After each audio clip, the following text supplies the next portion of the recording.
Bonjour à tous et bienvenue dans cette nouvelle émission Tech sur Bitcoin. Dans ce premier épisode qui aura lieu du coup tous les mercredis en live directement sur Twitter, des experts vont vous expliquer en détail des aspects du protocole Bitcoin. Aujourd'hui, ça va parler BIP 47 et les silence payments. C'est un sujet pointilleux pour les gens qui veulent vraiment aller dans la tech de façon profonde. Je vous laisse donc en compagnie de Lounès Pantamis, Substain, Loïc, Laurent et d'autres experts pour apprendre tout sur BIP37 et les silence payments. Bon courage à vous, prenez un Doliprane, je vous adore, bisous.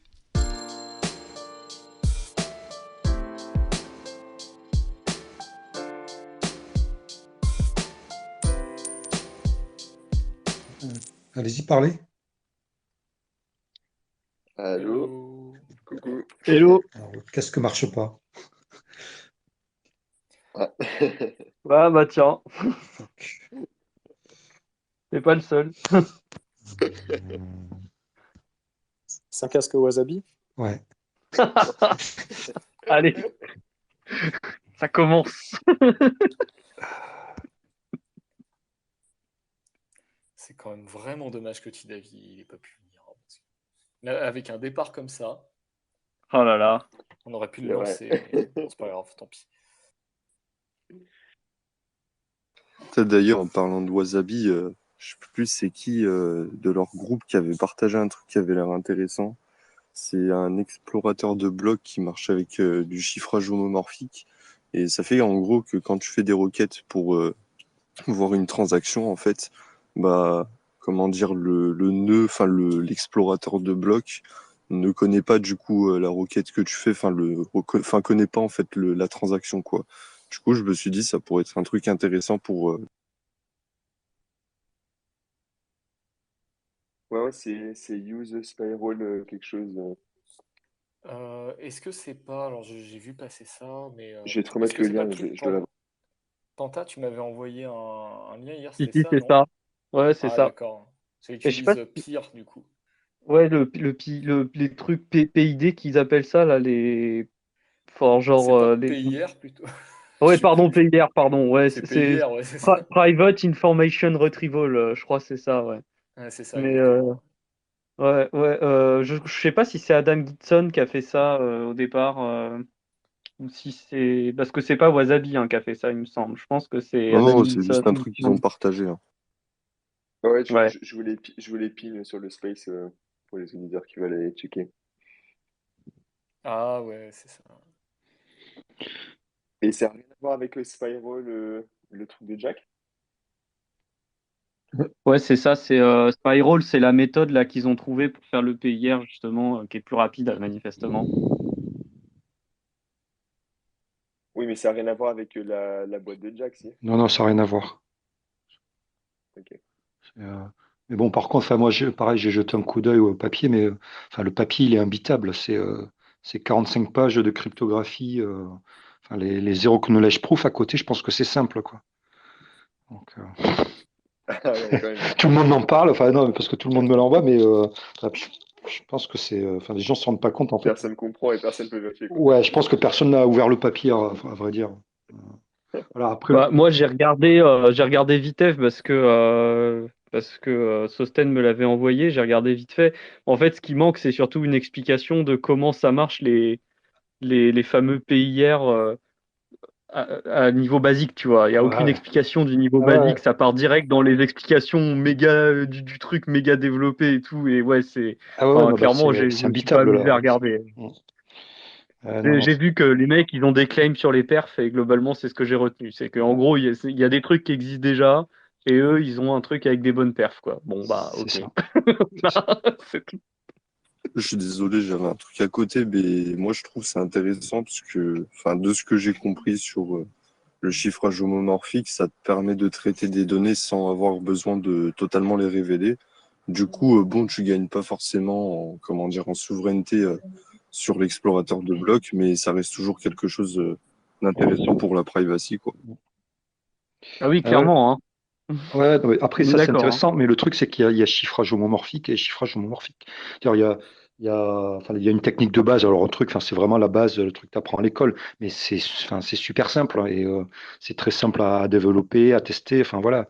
Mais là, on est sur carrément autre chose, quoi. C'est, enfin, là, je pense que oui, c'est du high level, quoi. Donc, non, c'est cool, mais par contre, avant que ça arrive en prod, ouais, il va se passer du temps. Alors ouais, c'est pas complètement nouveau, hein. Les wallets SPV sur mobile fonctionnent exactement comme ça, hein. Ça permet de récupérer uniquement un jeu de transactions depuis un nœud Bitcoin classique, mais de pas révéler l'adresse de son wallet, hein. Donc ça fonctionne exactement comme ça, hein. Donc l'idée est pas du tout nouvelle, hein. Les wallets légers Bitcoin sur mobile, ça fait déjà plusieurs années que ça existe. Mm. Et, voilà. Mais après, ouais, non, bah après, de toute façon, enfin, d'une manière générale, enfin, je pense que tout ce qui est PIR, enfin, comment dire, il y a tout un axe de recherche depuis quelques années sur ça. Enfin, moi, c'est pas la première fois que je vois passer des trucs comme ça. Enfin, voilà, ça, c'est un axe. Après, je pense qu'il y a un autre axe. Alors, j'aurais pas en parler parce que ça se fait sur Ethereum, je crois, ou plutôt des chaînes EVM, mais il y a aussi l'idée de systèmes décentralisés d'indexation et d'API. Il y a comment ça s'appelle, un truc qui s'appelle The Graph. Voilà. Et ça, par contre, voilà, c'est une autre approche, c'est-à-dire qu'il n'y a pas vraiment de cryptographie, mais il y a plus l'idée en fait de décentraliser tout le travail d'indexation, de recherche, quoi. Et après, Et alors ça, enfin, ça si vous peut. êtes curieux de savoir comment ça marche, vous pouvez regarder les filtres de Bloom qui sont utilisés dans les wallets légers Bitcoin sur mobile. Et grosso modo, c'est simplement un hash cryptographique, mais qu'on a affaibli, ce qui fait qu'on va en fait chercher un peu plus d'infos que ce qu'on a besoin. Et du coup, on laisse pas précisément de traces de l'adresse qu'on cherche, puisqu'en fait, on va rapatrier un jeu d'adresses et pas une seule adresse. Bah, il me semble que Pour justement, ça revenir, n'utilise pas ça, Firewall. Parce qu'ils estiment que c'est pas assez. Enfin, on peut quand même, enfin, un observateur peut quand même choper des informations et essayer de deviner ton adresse. Après, le truc, c'est que les filtres de Bloom, ça a un certain type d'application, mais je crois que là, ça leur suffisait pas. En gros, il te faut plus de trucs. Et c'est pour ça, enfin, le fully homomorphic encryption qu'on balance, c'est pour dire qu'on peut faire plus de trucs, quoi. C'est plus de requêtes que tu peux faire que d'habitude, je pense. Après, j'ai pas regardé en détail, hein, mais Oui, ça va un peu plus loin, mais ce que je veux dire, c'est que c'est pas nouveau parce que c'est déjà utilisé ouais, dans c'est les pas wallets nouveau. Bitcoin légers pour des raisons justement de privacy, pour aller chercher sur un nœud Electrum son adresse sans qu'on puisse associer son adresse à son adresse IP typiquement. Donc la problématique était déjà connue et jusqu'ici, elle était adressée avec des fils de Bloom qui étaient un peu imparfaits et on peut aller au-delà, oui. Ouais, historiquement, les filtres de Bloom dans Bitcoin, ça n'a pas été un succès, hein, parce que il y a eu des grosses, il y avait des grosses failles de privacy justement, dans ce qui était fait sur Bitcoin. Après, enfin, c'est aussi pour ça là qu'il y a eu je sais plus comment ça Mais c'est s'appelle là, toujours utilisé, hein, les fils de Bloom, dans tous les wallets légers SPV, c'est utilisé, hein. Non, mais maintenant il y a il y a un nouveau protocole, là, je sais plus comment ça s'appelle, j'ai oublié le nom. Ah oui, avec Neutrino, là, c'est ça? Voilà, Neutrino, c'est ça. Voilà, mais non, parce que je sais que les filtres de Bloom tels qu'ils avaient été implémentés initialement là pour les wallets SPV, en fait, il y a des papiers de recherche qui s'en servent pour valider leurs résultats de tests de clusterisation grâce à des filtres de Bloom qui ont été collectés à l'époque sur des serveurs Electrum justement. Non, après c'est compliqué. Enfin, ouais, c'est compliqué de manière générale. Il n'y a pas de solution parfaite. Voilà, donc les PIR, je pense il y a cette idée, ouais, d'améliorer le truc. Après, je pense qu'il y aura, voilà, il y aura quand même des limitations trouvées ou des failles trouvées. Enfin, voilà. Mais bon, ça avance, hein. Ouais, et ben je propose qu'on commence le sujet de base qui est BIF47, les Sending Payments, et puis globalement les solutions qu'il y a pour éviter la réutilisation d'adresses sur la chaîne Bitcoin, si ça va à tout le monde. Ouais, bah, Ouais, let's go, hein. super. Très bien. Ok, et bah, comme je disais, et comme Loïc l'a bien présenté dans son article, j'avais mis deux liens en dessous de mon tweet d'annonce pour que ça peut un peu se mettre à jour.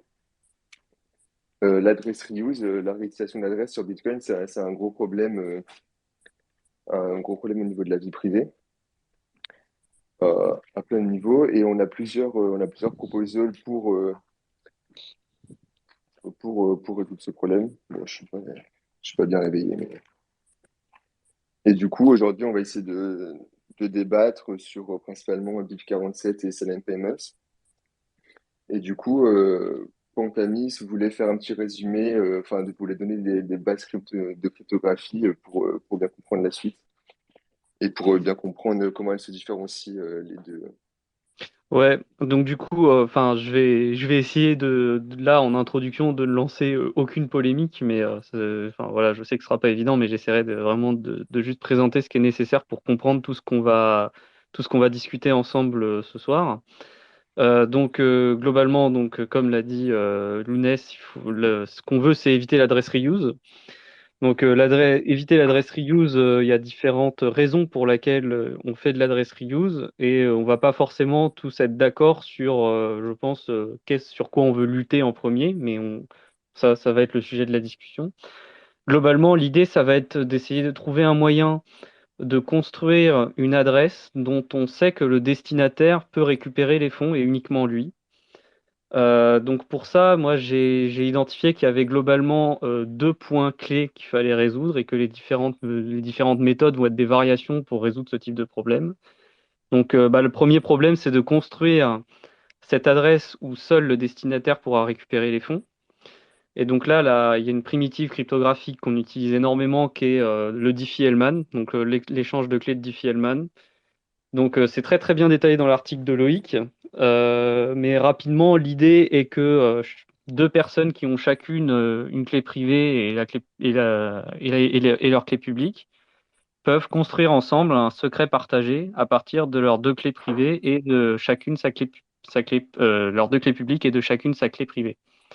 Globalement, c'est une fonction qui est très simple, qui prend en entrée la clé privée d'une personne, qui veut construire ce secret partagé, la clé publique de la personne avec qui elle veut partager ce secret, et qui va renvoyer un point sur la courbe elliptique en général, ou en tout cas ce qui correspondrait à une sorte de clé publique.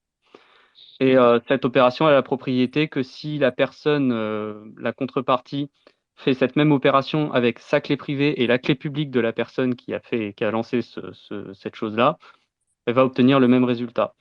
Donc là-dessus, pour comment ça fonctionne, il faut regarder l'article de Loïc, mais c'est globalement une chose qui va être utilisée partout pour trouver une adresse dont on sait que seul le destinataire va pouvoir récupérer les fonds. Et la deuxième chose qui est importante et qui est peut-être un peu difficile au début d'imaginer que c'était un problème dans ce qu'on veut résoudre, c'est la notification.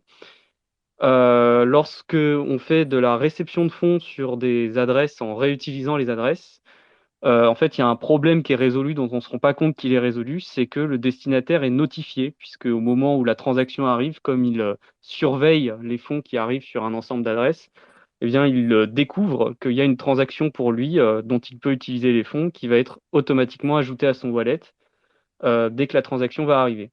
Et donc évidemment, comme là, le destinataire ne sait pas encore qu'il va recevoir des fonds de quelqu'un par une certaine adresse qu'il ne connaît pas encore, eh bien, il faut le mettre au courant. Et donc là-dessus, pareil, il y aura plusieurs variantes dans les solutions qu'on va présenter pour notifier le destinataire.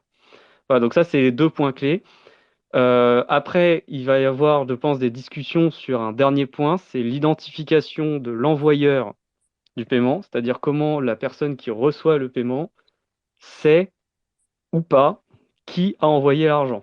Et ça, ce sera un point sur lequel on va discuter beaucoup aussi, je pense, plus tard. Voilà, je vais arrêter là pour mon introduction et puis je pense que ça va être le moment pour Loïc de commencer à parler de BIP47.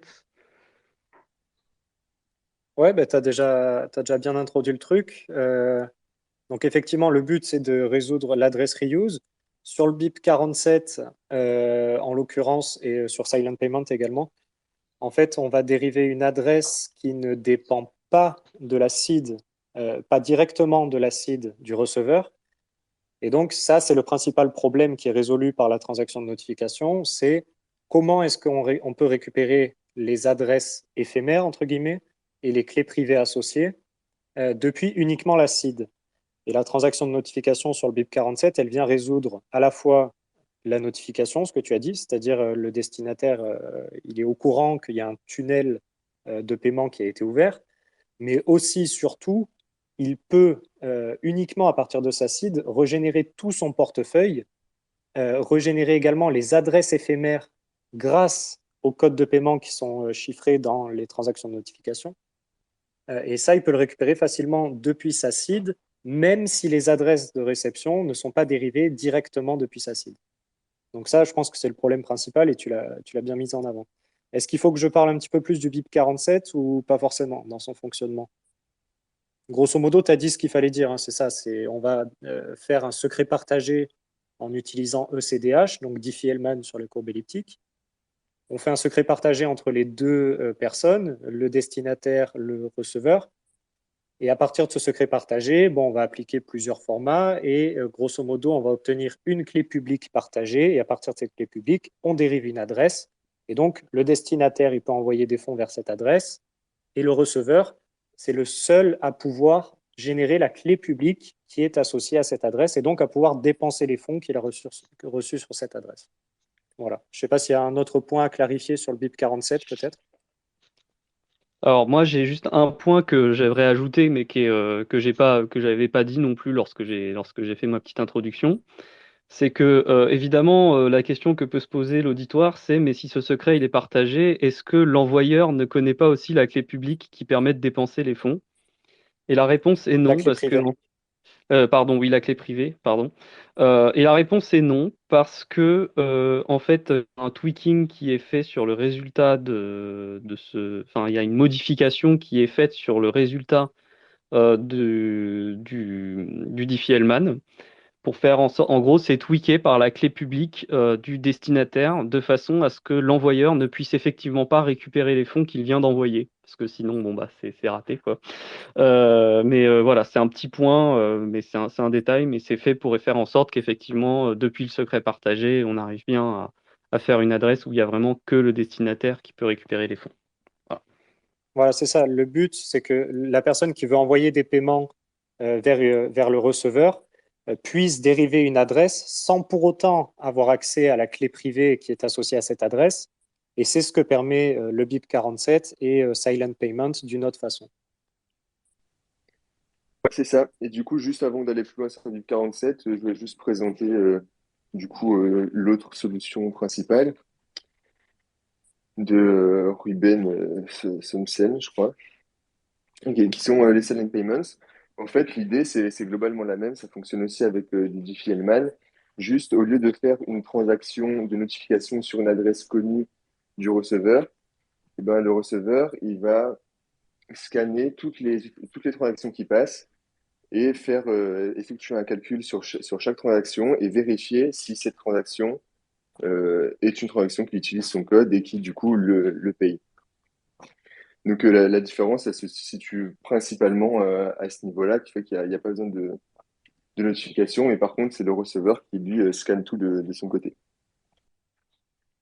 Alors, je veux ajouter un petit détail. Ouais. En fait, sur une grosse différence entre BIP47 et Silent Payment, c'est que le Diffie-Hellman, dans le cas de BIP47, le Diffie-Hellman, il est fait entre la clé publique de l'envoyeur et la clé publique du receveur. Donc on suppose que les deux personnes ont des codes de paiement et on utilise les clés publiques associées à ces codes de paiement.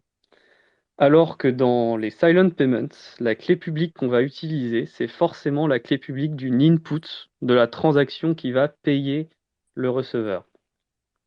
Donc ça, c'est un point qui est très important, parce que c'est vraiment une grosse différence. C'est pour ça qu'on peut faire un calcul bizarre, entre guillemets, un check sur toutes les transactions, entre les clés publiques dans l'input, la clé publique dans l'output, et vérifier s'il y a un Diffie-Hellman qui a été fait quand on possède la clé privée qui a été utilisée pour faire le Diffie-Hellman, du code de paiement. Voilà, donc par exemple, dans Silent Payment, l'envoyeur n'a pas besoin d'avoir de code de paiement pour faire le paiement, alors que c'est le cas dans BIP47 aussi. Ouais, c'est exactement ça, merci Quentin.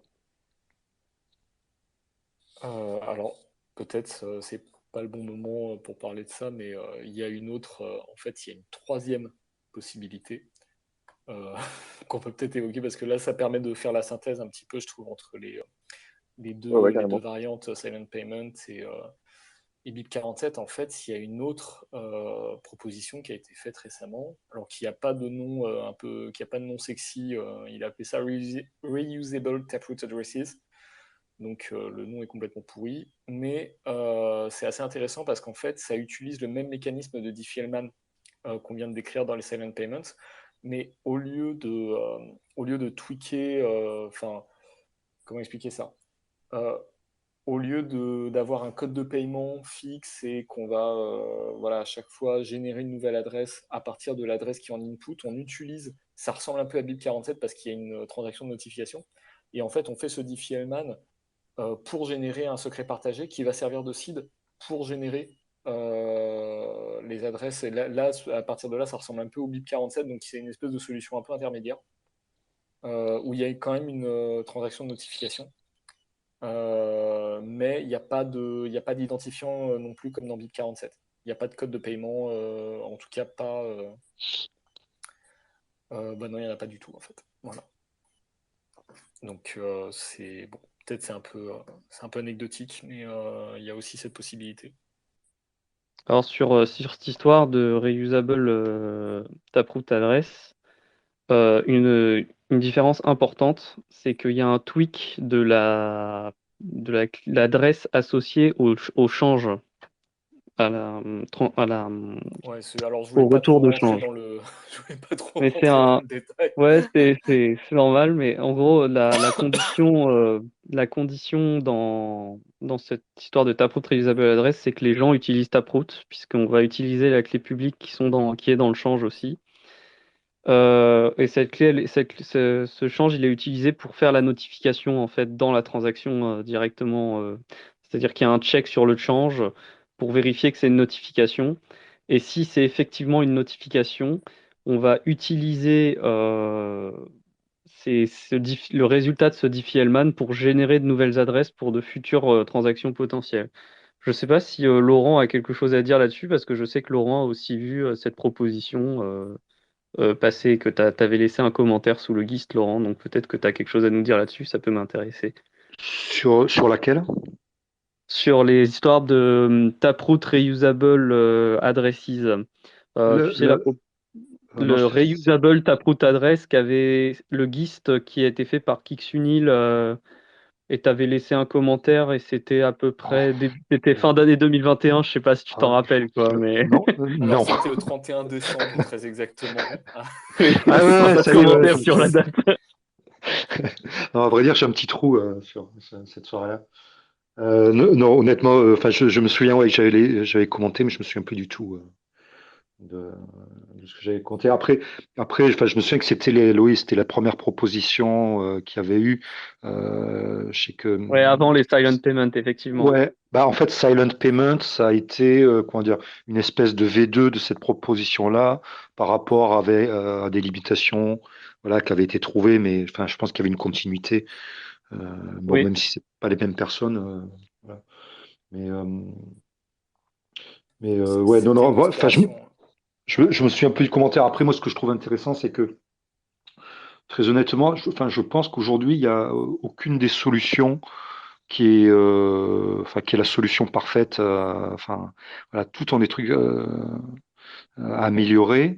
Ce que je trouve intéressant dans les propositions qu'il y a eu, et alors c'est notamment grâce à Schnorr et à Taproot, c'est que ça relançait comment dire, l'intérêt pour le sujet et pour voilà, essayer de trouver un truc un peu adéquat.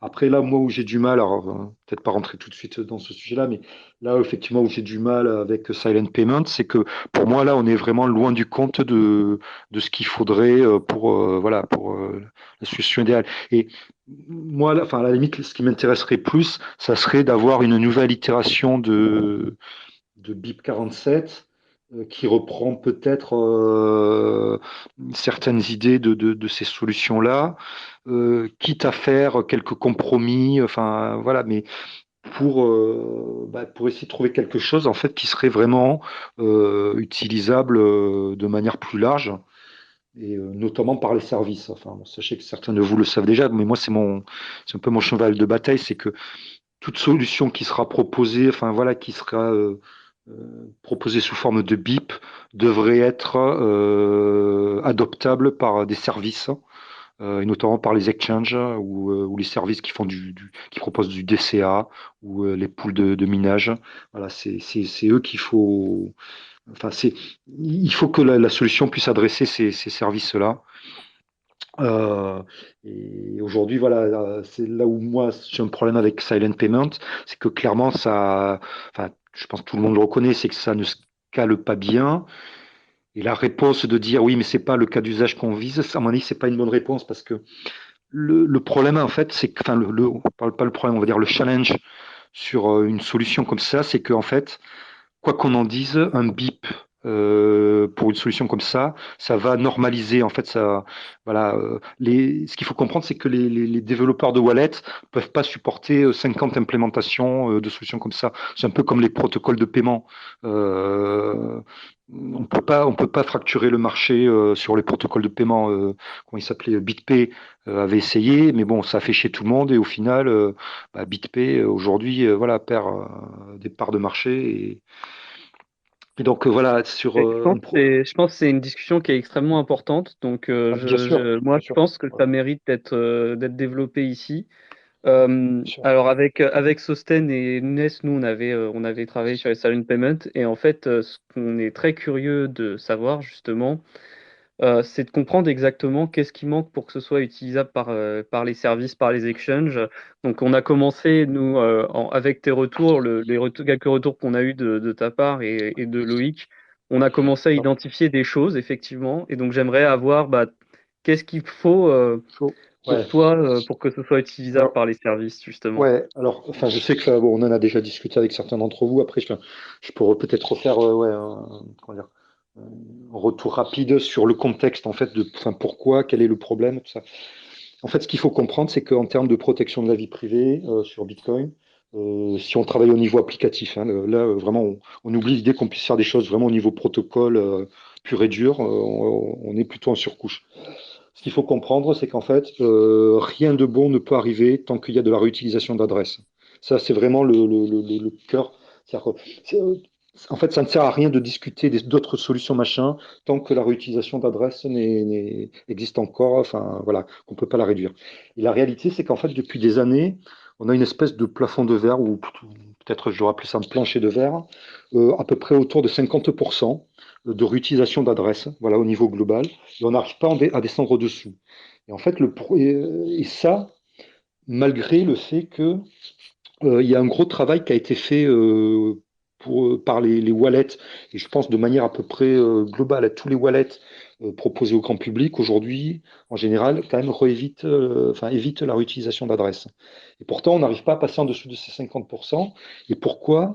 Bah, en gros, c'est à cause des services, hein, et notamment les exchanges, voilà, qui continuent massivement à proposer, enfin, à réutiliser toujours les mêmes adresses. Et ça, je pense que n'importe quelle personne, enfin n'importe lequel d'entre vous s'en est déjà rendu compte. Si vous avez un compte sur un exchange, quand vous allez faire un dépôt, en général, la plupart des exchanges vont toujours vous proposer de faire le dépôt sur la même adresse. Voilà. Alors, ce que, en général, les gens se disent, et c'est là, enfin, ça, je voudrais insister sur ce point, c'est qu'en général, les gens vont se dire, oui, mais c'est pas très grave parce que ça, c'est l'exchange, mais moi, j'ai un wallet, je ne réutilise pas les adresses, donc voilà, c'est bon. Et en fait, ce qu'il faut comprendre, c'est que non, le fait, enfin, même si vous avez un wallet qui ne réutilise jamais l'adresse, même si vous y faites très attention, à partir du moment où ensuite, à un moment donné, vous allez déposer vos bitcoins toujours sur la même adresse de l'exchange, moi, en tant qu'analyste, ça me permet de tout savoir sur votre wallet.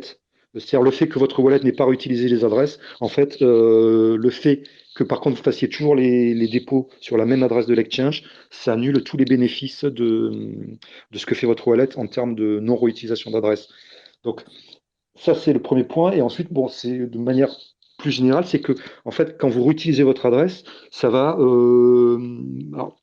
Parce que après tout, vous pourriez dire je m'en fous, et donc tant pis, je réutilise toujours la même adresse. Mais en fait, ça, dans ce cas-là, peut-être que vous vous en foutez, mais en fait, comment dire, ça endommage la vie privée de votre contrepartie. C'est-à-dire que quand vous allez faire un paiement à quelqu'un, ça va forcément leaker de l'information sur votre contrepartie. Ou quand une personne va vous payer, ça va leaker aussi des informations sur son activité. Donc, en fait, ce que je veux dire, c'est que, parce qu'il y a encore, moi, c'est ça qui me tue, c'est qu'on est en 2022, mais il y a encore des gens qui arrivent à rationaliser qu'il y a de la réutilisation d'adresses. En fait, non, il n'y a aucun cas d'usage qui justifie de la réutilisation d'adresses. C'est-à-dire qu'aujourd'hui, les wallets, ils sont quand même fiables.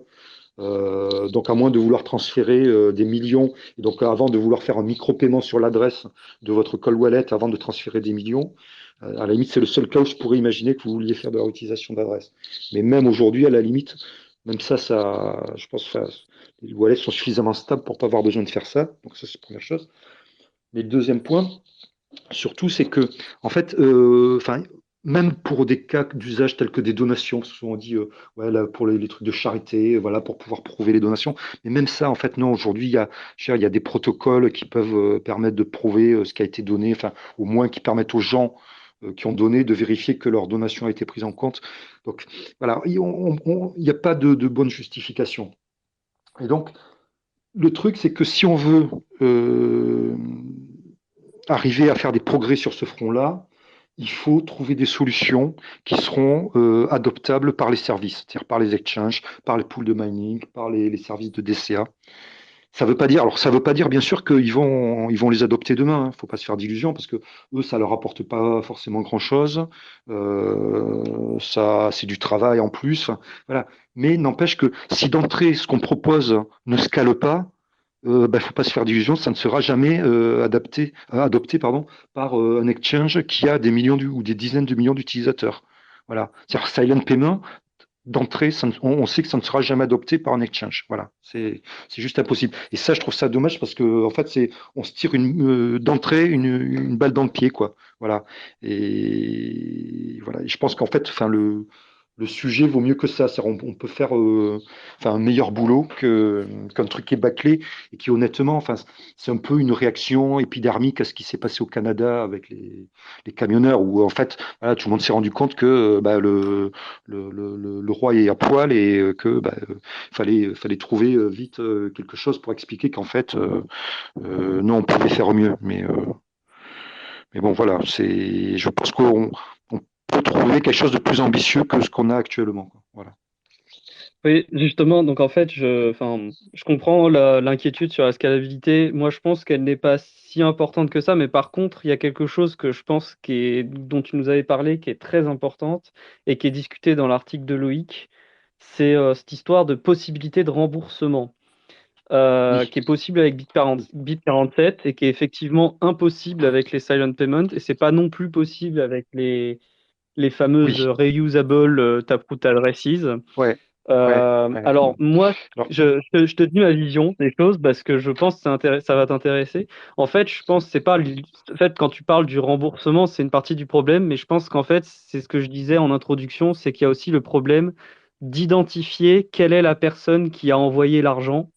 Et c'est là où ça. Bit47 est supérieur, c'est que comme on a des codes de paiement pour les deux personnes et que la transaction de notification va donner en plus de notifier, va aussi donner de l'information, notamment le code de paiement de la personne qui envoie, eh bien effectivement, ça va être possible de rembourser cette personne grâce à cette information-là. C'est Donc voilà, j'aimerais c'est ça. savoir si ce problème-là, c'est vraiment le bloquant majeur, à mon avis, je pense que c'est ça, mais je sais pas si tu es vraiment d'accord Enfin, avec ça. Donc voilà, je voulais savoir. non, enfin, si on peut dire que c'est le bloquant, mais par contre, c'est une différence majeure. Et en fait, tu as très bien identifié le truc quand tu as parlé d'identification.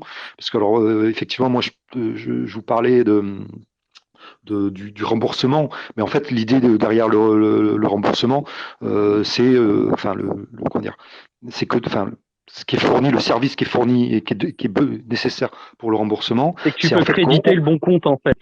voilà, À mon à la avis, base, c'est ça, c'est que c'est ça, on sait qui a payé. Et donc, en fait, tu as tout à fait raison. En fait, parler d'identification, c'est même mieux parce que, en fait, ça permet beaucoup plus de choses potentiellement que pur cas d'usage du remboursement. Donc de ce point de vue-là, tu as tout à fait identifié le truc.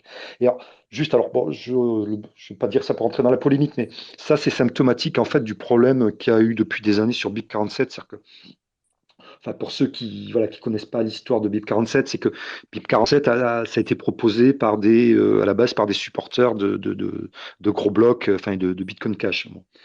Euh, le truc, c'est qu'en fait, alors quand je dis supporters, c'était vraiment parmi les supporters les plus hardcore de Bitcoin Cash. Et en fait, la réalité, c'est qu'après le fork entre Bitcoin et Bitcoin Cash, bah, il y a eu une espèce d'opération de cancel culture et qui a fait que ce truc BIP47 est devenu tabou. Voilà, alors on peut parler des limitations ou du fait que la transaction de notification, parce que voilà, ça c'est notre sujet, mais bon, pour ça on peut en discuter. Mais la réalité, c'est que la plupart des gens, en fait, même qui argumentaient contre BIP47, moi, honnêtement, très souvent, j'ai plusieurs fois l'occasion d'échanger avec des gens. Et en fait, au bout d'un moment, on se rend compte qu'en fait, les gens ne savent même pas, enfin, n'ont même pas lu le BIP et ne savent même pas ce que le BIP fait. Et pourquoi je parle de ça? C'est que le truc de l'identification, c'est typique, et puis alors, dans le cas du remboursement, c'est typique de ça. C'est-à-dire que clairement, BIP 47, avait été réfléchi, mais vraiment en profondeur, pour rendre des services aux services en ligne, c'est-à-dire enfin aux exchanges, aux services de paiement, et ça avait pris en compte cette problématique du remboursement, parce que, alors aujourd'hui on n'entend plus parler, mais il y a quelques années c'était un vrai sujet, c'est-à-dire que les gens, quand ils payaient, souvent ils payaient depuis un exchange, ou alors ils demandaient, ils allaient faire du gambling depuis le compte sur un exchange. Et le problème, c'est que les services en face, hein, ben, eux, souvent ce qu'ils faisaient, c'est que, et alors c'était notamment je crois le problème avec Satoshi Dice à une époque, c'est qu'en fait, quand ils renvoyaient les gains automatiquement, ils les renvoyaient à l'adresse qui avait entre guillemets, envoyé la transaction initiale. Donc, enfin, c'est pas un remboursement là, c'est un peu la même idée qu'un remboursement. Sauf que quand l'argent il vient d'un exchange, il y a plein d'exchanges, enfin la plupart des exchanges même, marchent comme des espèces de grands wallets partagés. Et c'est-à-dire que l'adresse qui est associée à une entrée de la transaction initiale n'identifie pas du tout l'utilisateur. Et donc là, ça crée des problèmes incroyables parce que bah, les exchanges recevaient des remboursements ou recevaient des paiements de gains de sites de gambling, mais ils étaient absolument incapables de dire à quel de leurs clients ça revenait. Donc ça foutait un bordel pas possible. Et clairement, BIP47 prenez en compte cette problématique-là et essayez de l'adresser via effectivement ce que très justement tu as appelé finalement une mécanique. Alors, c'est pas vraiment de l'identification, enfin, ou disons que enfin, c'est pas Oui, une c'est identité pseudonyme, forte, mais c'est pas une voilà, identité sûre. voilà. Enfin, ça identifie le wallet. Donc, de ce point de vue-là, on peut parler ouais, on va dire d'identification, quoi. Et donc, et ça, clairement, c'est un vrai truc. Enfin, c'est une vraie fonctionnalité. Et alors, moi, c'est pareil, c'est là où j'ai un peu du mal. Enfin, voilà, quand j'entends le truc sur Silent Payment. Et honnêtement, moi, à la base, j'ai rien contre Silent Payment dans le sens où, voilà, au niveau crypto, c'est malin, ça utilise, enfin, voilà, ça montre ce qu'on peut faire avec Taproot, avec Schnorr. Enfin, voilà, ça, j'ai pas de problème. Mais le truc, c'est que, en fait, quand on voit la discussion, en fait, on se rend compte que les gens comparent ça à BIP47, mais en fait, il n'y a rien de comparable sur la réflexion qui a été mise dans le sujet, puis essayer d'atteindre les fonctionnalités, c'est absolument rien de comparable. Et moi, je pense que pour le coup, BIP47 avait beaucoup mieux identifié les besoins et surtout la cible à adresser. Et quand je dis ça entre guillemets, moi, en tant que enfin, analyste de la blockchain Bitcoin qui s'intéresse à tout ce qui est vie privée. Et c'est-à-dire que je sais qu'aujourd'hui, le problème, enfin, le challenge qu'on a en termes de réutilisation d'adresses, honnêtement, c'est pas les wallets grand public. Aujourd'hui, je pense que tout le monde est à peu près, enfin, tous les wallets sont à peu près au bon niveau. C'est pas, honnêtement, c'est le truc, c'est le problème, c'est pas les donations. Alors, bien sûr, hein, alors, une solution pour les donations, c'est bien, mais ce qui vraiment est le problème numéro un, c'est les services, voilà, et notamment les exchanges. Et donc, il faut une solution qui soit au moins adoptable par ces services-là. Et une fois que la proposition, enfin la solution existera, là, derrière, la communauté pourra aller, entre guillemets, faire du lobby du lobbying auprès des services pour les inciter à adopter cette solution-là. Mais si la solution n'existe même pas, il y a aucun espoir, enfin, il n'y a rien à attendre, quoi. Voilà. Ouais, et du coup, moi, je me demandais, quand on utilise un service, est-ce qu'on pourrait pas, en fait, bypass la transaction de notification en envoyant le code directement au service? Bah, Parce que bah, j'ai vu que enfin, le principal intérêt de la transaction de notification, c'est pour, quand tu restores, pour sur ta scie de tout retrouver. Mais si tu passes par, enfin, l'exchange, il doit déjà gérer de son côté les données qu'il doit garder, etc. Ils ont déjà des process pour ça. Donc, en soi, on pourrait bypass cette transaction de notification et juste envoyer notre code à l'exchange, non? ouais, c'est tout à fait possible. En fait, même dans la version initiale de BIP 47, il y a une référence. Alors, je suis même pas sûr que ça existe encore, mais ça faisait référence à un système qui s'appelait BitMessage, qui était, si je me souviens bien, Oui, enfin, ça y est encore, ça- ouais. Il y a une partie ça- sur ça. ouais, ouais. Alors, c'est dans le BIP. Après, honnêtement, je sais même pas si C'était BitMessage sur existe GitHub. encore, mais voilà. Mais l'idée, c'était de pouvoir avoir des canaux de notification différents. Et donc, on pourrait très bien imaginer que, enfin, en fait, la notification peut être faite absolument par n'importe quoi. Ça pourrait être par Noster, ça pourrait être par Twitter, enfin, par ce qu'on veut. Alors, des canaux, on va dire, un peu privés, c'est sûrement mieux, mais bon, ça, n'importe quoi pourrait être utilisé. Après, il y a quand même un truc qui est bien euh, avec la transaction de notification. Alors, ça apparaît pas dans le nom, mais c'est que, en fait, et, enfin, vous l'avez dit très justement, c'est que ça joue deux rôles. C'est que ça sert pour notifier effectivement de l'ouverture d'un tunnel de paiement, ça c'est une chose. Mais après, ça, effectivement, ça sert de backup, j'allais dire quasiment parfait, quoi. C'est-à-dire que ce backup-là, il sera jamais perdu.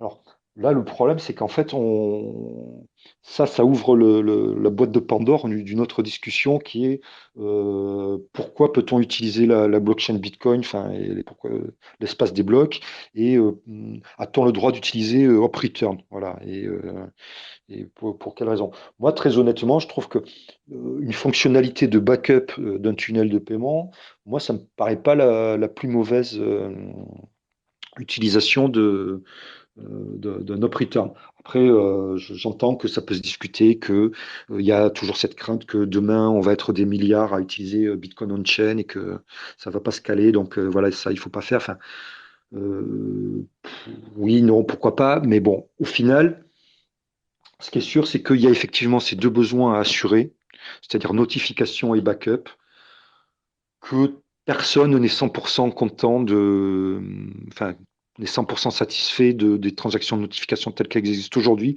y compris chez Samurai Wallet, hein. On en est content parce que voilà, ça sert, enfin, ça sert son office, tout ça. En même temps, c'est pas parfait, ça coûte quand même de l'argent aux utilisateurs. D'une certaine façon, ça leak partiellement des infos sur on va dire, le graphe social des utilisateurs de BIP 47. Donc, enfin, voilà. Donc, si on pouvait trouver mieux, c'est bingo. Voilà. Après, il y a toujours la question sensible des backups, c'est-à-dire que euh, il y a, enfin, les backups, c'est sensible. Et en fait, enfin, c'est un peu ce qu'on trouve maintenant avec tous les protocoles un peu modernes, et notamment le Lightning Network. Et alors que c'est un problème qui n'existait pas justement avec BIP 47, enfin, et la transaction de notification, c'est qu'en gros, voilà, il n'y a pas moyen de perdre de l'argent. Tout est on-chain. Donc, tant qu'on a sa seed, on pourra toujours tout retrouver. À partir du moment où on rentre sur des systèmes alternatifs de backup, on rentre sur voilà, une idée de protocole un peu plus évoluée et avec risque potentiel de perdre de l'argent si un backup a foiré ou le disque où il était fait a planté. Enfin, et voilà, ça c'est autre chose. Et puis là, voilà, c'est des choix, Ouais. ouais, c'est des choix à Ouais, faire, quoi. je veux dire, Vas-y. sur les silent payments, il y a possibilité d'utiliser les backups. Moi, maintenant, ce que je voulais dire, c'est que donc, la transaction de notification, comme tu dis, elle a effectivement l'objectif de notifier l'ouverture du canal de paiement et de pouvoir faire le backup. Et donc, pour moi, le troisième objectif qui est souvent caché et qui, je pense, est très important pour décrire en quoi Bit47 est supérieur à ce niveau-là, c'est l'identification de l'envoyeur, en tout cas de son paynim. Ce qu'on n'a pas sur toutes les autres solutions en fait qu'on discute. Et alors, tu parlais de recherche de solutions parfaites. Et alors, l'avantage d'avoir présenté toutes ces solutions qui existent entre les silent payments, les reusable taproot addresses et tout ça, c'est que je pense qu'on peut en tirer des enseignements de toutes ces choses-là. Le silent payment, quand on regarde, en fait, qu'est-ce que c'est que la notification dans silent payment? C'est un Diffie-Hellman entre une clé publique d'une input et un code de paiement.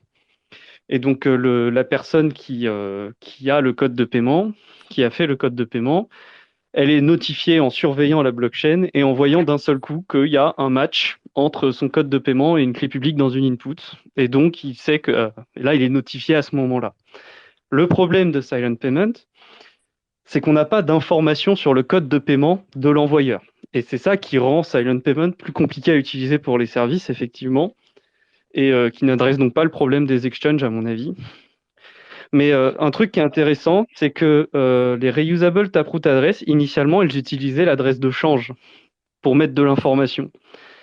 Et donc moi, je me demande si on ne pourrait pas trouver une solution où on utilise du silent payment pour faire la fonction notification de la transaction de notification et l'adresse de change un peu à la reusable taproot addresses pour faire la fonction je donne l'information du code de paiement. En tweakant par exemple l'adresse de change avec le Diffie-Hellman et le code de paiement de l'envoyeur. Comme ça, on pourrait retrouver le code de paiement. Alors maintenant, les contraintes, c'est là-dessus. C'est qu'on ne peut pas envoyer le code de paiement complet. Ce qu'on peut envoyer de manière cachée avec Taproot, c'est juste la partie clé publique du code de paiement. Je sais que dans le code de paiement de BIP47, il y a aussi un code de chaîne. Donc il faut redéfinir une manière ensuite de dériver des adresses supplémentaires. Mais du coup, ça ferait en sorte que cette transaction-là, qui combine à la fois le silent payment et des informations dans l'adresse de change, elle n'a pas d'op-return, elle notifie le destinataire, et en même temps, elle donne quand même une information sur le code de paiement potentiel de l'envoyeur. Donc à voir le après si ça problème, c'est pas suffira. l'op-return. Le problème, c'est pas l'op-return, c'est le fait qu'on doit faire une transaction de notification. Qui est op-return ou pas op-return, ça change rien. Si, parce que le op-return, ça permet de l'identifier. Ça rend, comme tu utilises un op-return, on peut dire, Ouais. ça, c'est une transaction de notification potentielle. Donc, du coup, l'adresse de change, elle appartient à un mec ou elle Ouais. est liée à un mec qui a fait un paiement à tel Et dans gars. tous les cas, Ouais. la transaction de notification pointe sur une adresse qui est dérivée directement depuis le code de paiement. Et pour moi, ça aussi, c'est une faiblesse du BIP47, pour être honnête sur un BIP47. C'est qu'on peut identifier l'adresse de notification du receveur. Et donc, si le mec qui fait sa transaction de notification, certes, on ne peut pas accéder à son code de paiement puisqu'il est chiffré. On peut éventuellement dire, OK, ça c'est un op-return qui ressemble à un BIP47, mais surtout, s'il fait ça à partir de fonds qu'on peut lier à son identité par probabilité, bien dans ce cas, on peut dire que ce mec transacte avec ce mec. Et donc, on peut dire, c'est ce qu'a dit tout à l'heure Laurent, il en a parlé un petit peu rapidement, on peut dire, telle personne, elle fait des paiements au camionneur, c'est donc un terroriste, il faut lui couper tous ses vivres. Oui, ça c'est, enfin moi c'est pareil, un peu ce qui me chagrine le plus en fait avec la transaction de notification, c'est que effectivement, enfin c'est ce que j'ai dit tout à l'heure, que ça permet enfin éventuellement ça pourrait permettre de recréer partiellement le graphe social des utilisateurs BIP47, c'est-à-dire que comme effectivement la transaction de notification est toujours envoyée à la même adresse pour un utilisateur donné. On sait, en fait, on connaît tous les tunnels de paiement ouverts vers un utilisateur donné, enfin, vers un wallet, on va dire. Ce qu'on ne sait pas avec certitude, c'est qui, en fait, est à l'autre bout de chaque tunnel. Et donc là, c'est suivant l'activité on-chain, voilà, que ça peut se retrouver. Mais justement, si la personne qui a envoyé les fonds, c'est-à-dire, tu as dit, on ne peut pas identifier la personne qui envoie les fonds. Mais si cette personne, elle a utilisé des fonds qui ne sont pas totalement clean, qu'on peut associer partiellement à son identité, bien on peut faire un lien entre celui qui a envoyé et l'adresse de notification.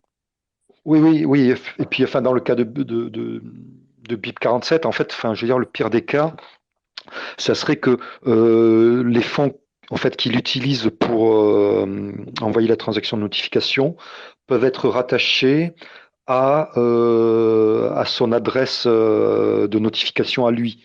Donc, c'est-à-dire à des transactions de notification qu'il a reçues lui.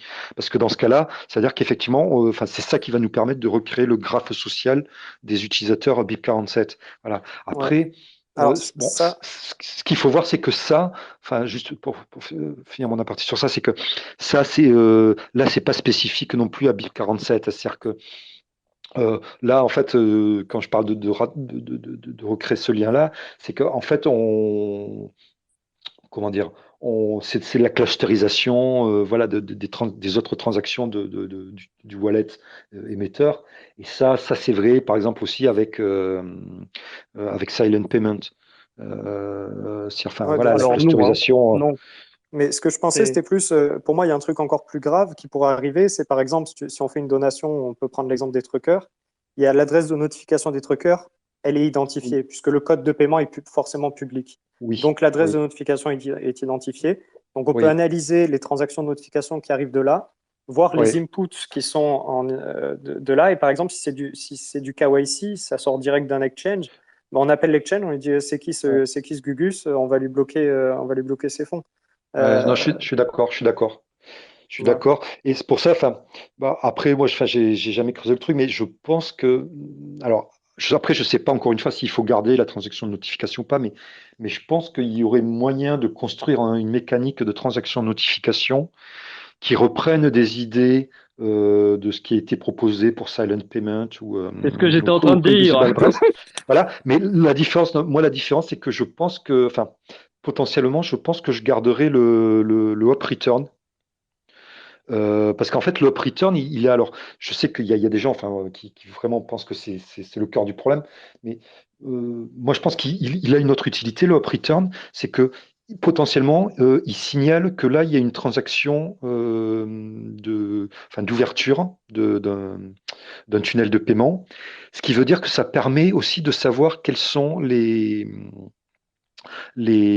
transactions à vérifier ou et celles qui peuvent être ignorées. Parce que Silent Payment, il faut vérifier toutes les transactions de la blockchain. Alors déjà, il y a des discussions pour savoir est-ce que ça se cale assez bien pour un utilisateur, mais imaginez pour un exchange qui devrait faire ça pour des dizaines de millions d'utilisateurs. C'est juste impossible. Donc si on peut arriver à filtrer déjà un maximum de transactions, je pense que c'est un gain. Et le hop return peut servir justement aussi d'indicateur pour ça. Voilà. Après, je pense que enfin, si on pouvait trouver une mécanique, quitte à être obligé, hein, peut-être à quand même voilà, surveiller un peu la blockchain, mais trouver une mécanique qui permette surtout de masquer le fait que ça ouvre, enfin, quel est le destinataire du tunnel de paiement. Ça, déjà, je pense que pour BIP47, ça serait un énorme bénéfice. Parce qu'effectivement, ça résoudrait, enfin, potentiellement, ça résoudrait ou ça améliorerait le cas des donations, effectivement, à des organisations, on va dire, un peu Mais sensibles, du quoi. coup, on pourrait pas mixer les deux et générer la... Ah, bah non, Ben, c'est pas indiqué. je pense qu'il y a Bah, si, moyen. si, si, si. Bah, on fait comme pour les silent payments, le receveur il scanne la chaîne et puis on rajoute un output avec un petit return pour choper le code de, de l'envoyeur. Ouais, je pense qu'il y a moyen de trouver enfin, en s'inspirant de l'idée, je pense qu'il y aurait moyen de trouver, oui, une dérivation enfin, comment dire, enfin, peut-être une nouvelle itération qui améliorerait BIP47. Après, il y a quand même, bon, il y a toujours la question légitime, c'est est-ce qu'il faut conserver la transaction de notification ou est-ce qu'on peut considérer que aujourd'hui on sait gérer des backups de manière Ouais. suffisamment solide pour ne pas faire ça Mm. ou quitte à trouver aussi, parce que c'était quand même aussi l'idée de, je pense, derrière BIP47, c'est-à-dire qu'il puisse y avoir plusieurs mécaniques de notification alternative et que ça soit indiqué notamment dans le paiement code. Parce que dans le paiement code, en fait, il y a plusieurs informations et il y a des flags, enfin des bits qui sont pas tous utilisés, enfin il y en a très peu d'ailleurs qui sont utilisés. Et voilà, pour indiquer est-ce que des fonctionnalités sont supportées ou pas. Et donc, enfin, je pense qu'il pourrait très bien imaginer que voilà, il y ait de nouveaux canaux de notification qui soient mis en place. Et puis avec, je sais plus qui c'est qui disait qu'effectivement aujourd'hui les exchanges, on peut se dire ils savent faire des backups. Et donc on pourrait imaginer que ben voilà, des exchanges, s'ils veulent pas passer par les transactions de notification, bah, ils font un canal alternatif et puis ils gèrent leur backup. Voilà. Après, je pense que dans ce cas-là, il y aurait intérêt à trouver un canal, comment dire, un canal de Soroban? communication. Ouais, alors c'est pas sur Roban ou un autre, mais enfin, mais quelque chose vers lequel, voilà, enfin, qui devienne un peu un standard, quoi. Parce que sur un truc comme ça, je pense qu'il y a vraiment, enfin, intérêt à ce que tout le monde converge un peu vers la même chose, quoi.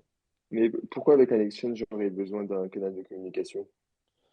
Ben, parce que c'est eux qui vont drainer du volume, hein. C'est-à-dire pas Oui, un Coinbase. je veux dire pour transmettre le code, c'est de ça dont tu parlais, non? Ouais, non, mais prenant. Alors bon, après, tous les utilisateurs sont pas actifs ou. Enfin, je pense que la plupart, même, ils sortiront jamais l'argent de l'exchange, mais prenons Coinbase, je sais pas, ils doivent avoir c'est quoi, 50 millions ou 100 millions d'utilisateurs, je sais rien, enfin, ça va être dans ces ordres-là. Si demain, tous leurs utilisateurs décident d'ouvrir des canaux de paiement on-chain, c'est sûr que ça va pas bien se passer. Donc voilà, ça fait partie aussi, enfin voilà, je pense des réflexions à avoir sur, effectivement, sur comment on veut faire évoluer le truc. Mais c'est pour ça aussi peut-être qu'effectivement, avoir des solutions, enfin plusieurs options, et que voilà, les exchanges, enfin, qu'il y ait une option pour les exchanges, enfin, pardon, une option qui soit adaptée à leur volumétrie et à leur savoir-faire, bah, c'est peut-être voilà, c'est peut-être la bonne, enfin, comment dire, ouais, proposer différentes options, c'est peut-être voilà, la bonne approche plutôt que d'essayer de trouver la solution parfaite. Voilà. Mais par contre, Après, je pense, là, oui. enfin, je pense que, enfin, un truc que j'essayais de dire tout à l'heure, hein, c'est que je pense que le mérite de Silent Payment et de cette histoire de reusable taproot adresse, c'est que je trouve que ça donne des idées qui sont intéressantes, mais je pense qu'en fait les deux ne font pas la totalité du boulot que fait en fait Bit47. C'est en ça que je comprends très très bien cette critique de dire que ça fait pas complètement le taf. Mais ce que je disais, c'est que tu peux vraiment te dire, bon bah en système de notification, on peut utiliser ce que fait Silent Payment, mais juste pour la notification, c'est-à-dire un matching entre une clé publique en input et un Diffie-Hellman avec un code en output, et utiliser la technique qu'utilisent les reusable taproot address pour communiquer le code de paiement sans up return en communiquant, en tweakant une clé publique globalement de l'adresse de change pour que faire en sorte qu'on puisse identifier la personne qui a envoyé le paiement et ainsi reproduire quasiment tout, je pense, de la transaction de notification de BIP47. Il y a aussi un autre truc, on a pas mal discuté des backups et des choses comme ça. Donc, silent payment, reusable taproot address, etc. Tout ça, ça peut aussi être restauré juste avec l'acide en refaisant après un scan de la chaîne pour retrouver l'acide. Un autre avantage de BIP47 qui là pour le coup est plus difficile de répondre à cet avantage de la transaction de notification de BIP47, c'est que BIP47, on surveille juste une adresse. Donc c'est très facile pour un client léger de récupérer l'information sur la notification. Après, moi, je pense personnellement que si on veut s'adresser à des exchanges, je pense que les exchanges font tourner des full nodes. Donc on peut se permettre de mettre des solutions, je pense, pour les exchanges que seuls des full nodes pourraient faire marcher pour la notification, tant que ça résout le problème de l'identification qui effectivement n'est pas résolu par Silent Payment. Mais je pense qu'il y a une piste, quoi, en fait. Ce que je veux dire, c'est que je pense que la solution, faut réfléchir un peu, Alors, mais je pense que la solution peut se faire en ouais. utilisant à la fois l'adresse, les clés publiques d'entrée d'une transaction comme les Silent Payment et les adresses de change comme le fait Reusable Taproot Address. Ouais, Voilà. ouais. Alors, il y a juste, je rebondir, ce que tu viens de dire là, ça vient de me faire penser à un truc dont on n'a pas parlé. C'est la notion de support par du SPV, enfin, c'est-à-dire si vous avez un wallet qui n'est pas un full node. Vous déléguez en fait la surveillance de la chaîne à un autre wallet qui n'a pas vos clés privées.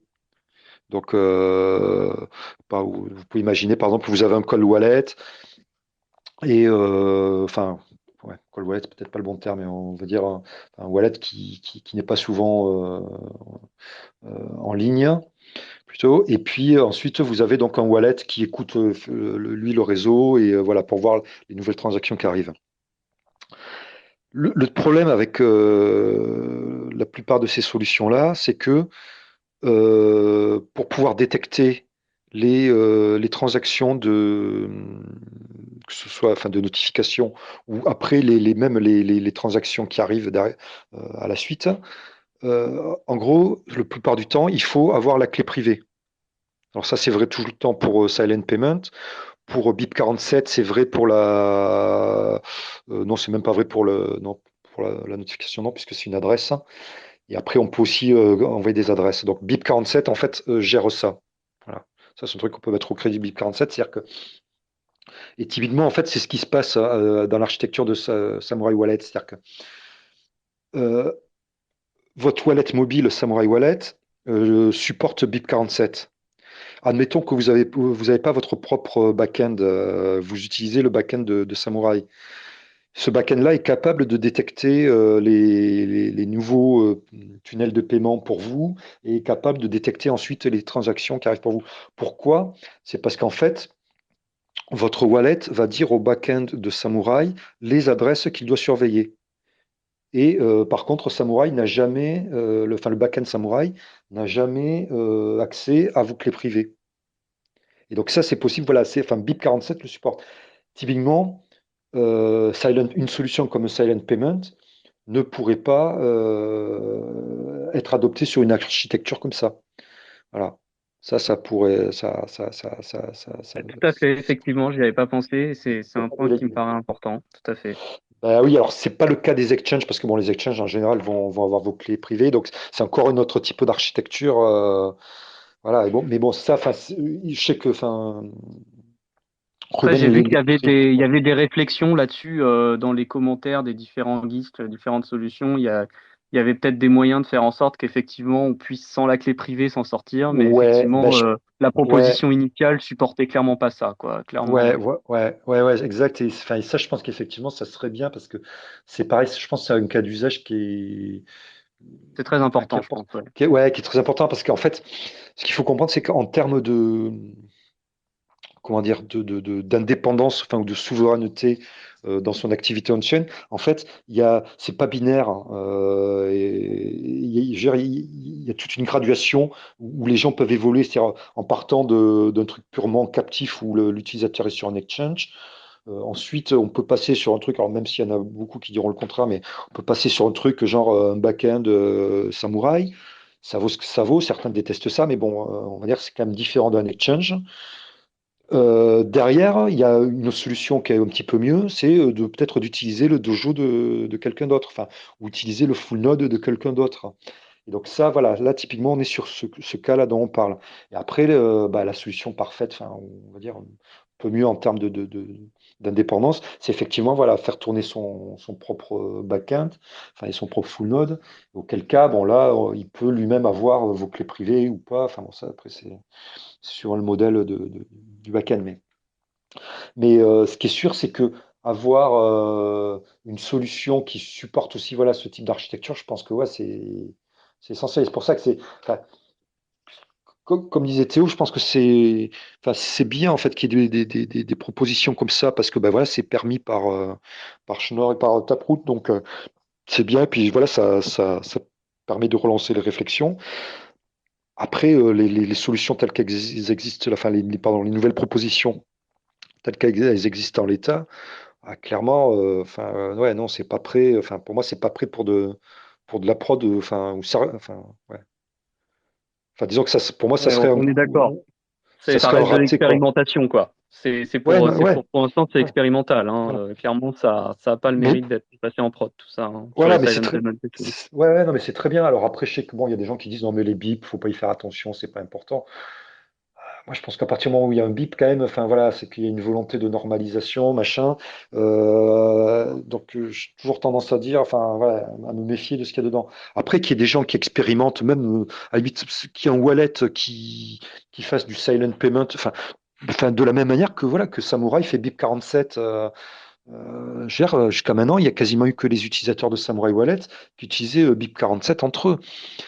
C'est pas parfait, bien sûr, et je veux dire, enfin, on sait bien, mais l'avantage, c'est que maintenant, l'air de rien, on a quand même plusieurs années de recul et de leçons apprises sur qu'est-ce qui marche, qu'est-ce qui marche pas, qu'est-ce qui pourrait être mieux, les pénimes, est-ce que c'est bien, est-ce que c'est pas bien. Moi, par exemple, je devrais peut-être pas dire ça, mais je trouve que l'idée de pénible, c'est-à-dire la surcouche là qui est au-dessus de BIP 47, donc un truc purement fait par Samurai Wallet, moi, je trouve que l'idée est géniale. C'est-à-dire, je pense qu'il y avait un vrai besoin d'avoir une espèce de simplification du paiement code. Enfin, et donc ça, je pense que voilà, ça c'est une réussite. Après, ben voilà, tel que c'est implémenté, c'est-à-dire qu'en fait c'est un directory qui est géré par Samurai Wallet. Ben, c'est très bien. Enfin voilà, je veux dire, c'est mode startup. Hein, c'est-à-dire, on teste une idée. Donc voilà, Samurai gère le directory. Après, sur un truc, je veux dire, une solution à long terme, moi, enfin, je pense que c'est pas le rôle de Samurai de gérer un directory de Penny.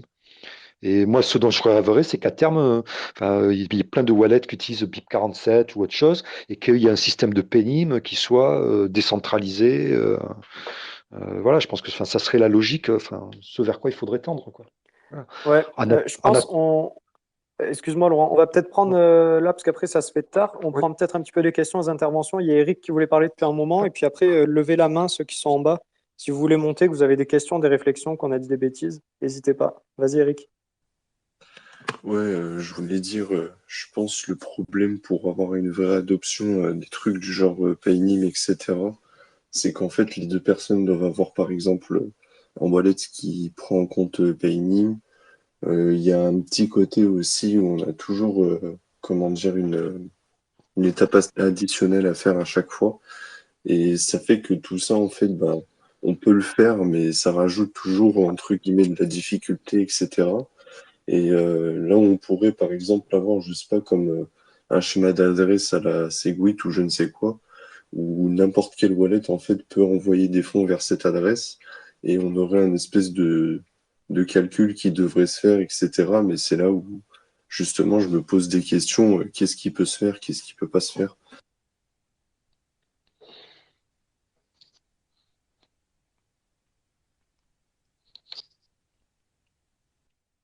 J'ai pas tout compris ce que tu voulais faire, je suis désolé. Hein.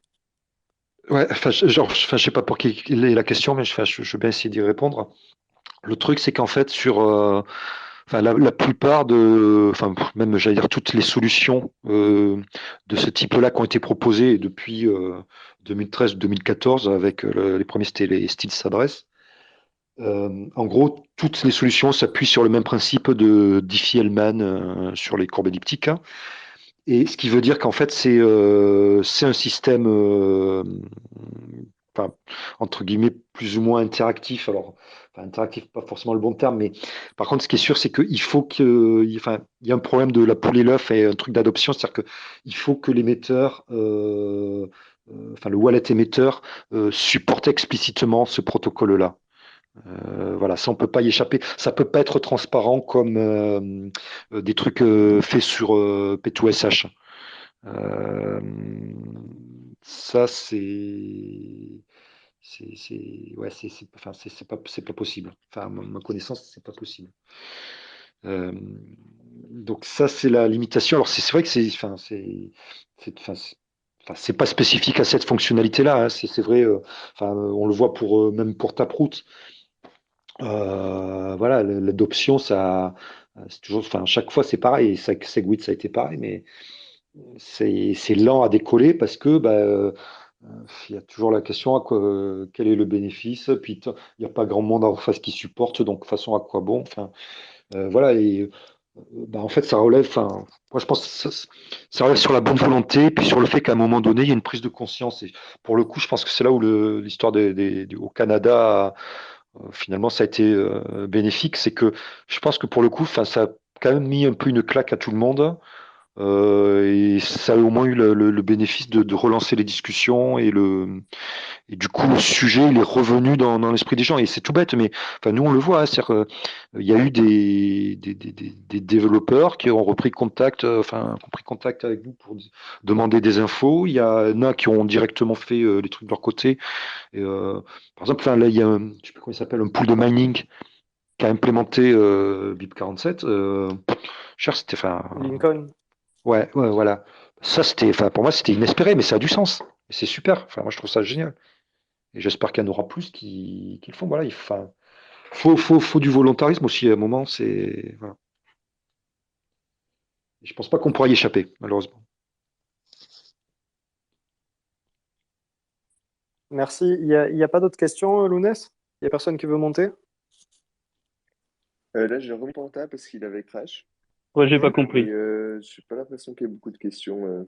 Et s'il y a d'autres personnes qui ont des questions, même sur le fonctionnement de BIP47 par rapport à mon article ou quoi, profitez-en. Ou même d'autres choses, si on a dit des bêtises, vous voulez réagir, n'hésitez pas. Surtout, n'hésitez pas, il n'y a pas de questions con. Je voulais redire, du coup, parce qu'apparemment, c'était. Enfin, Loïc, t'avais pas trop compris ce que je voulais dire. C'est le côté, en fait, où, pour justement faire un paiement discret, il faut que les deux personnes utilisent le protocole-là. Et moi, par exemple, je sais pas, je veux avoir de la privacy, je donne mon protocole mon code de paiement à quelqu'un qui a un portefeuille qui ne, enfin, comment dire, qui n'a pas implémenté ça, bah, il pourra pas me faire d'envoi. Il faudra que je lui donne une nouvelle adresse, etc. Et il faudrait un truc un peu comme à la Segwit de compatibilité. Et c'est là où justement, enfin, je pense pas qu'il y ait de solution qui existe pour ça, où en fait, je donne le code de paiement. Et même si le wallet, en fait, comment dire, n'a pas implémenté cette solution, peut quand même envoyer des fonds dessus et que tu as un processus qui se fasse derrière pour anonymiser le paiement, quoi. Il faut pousser pour que ça soit implémenté niveau protocole. Ouais, voilà. Mm.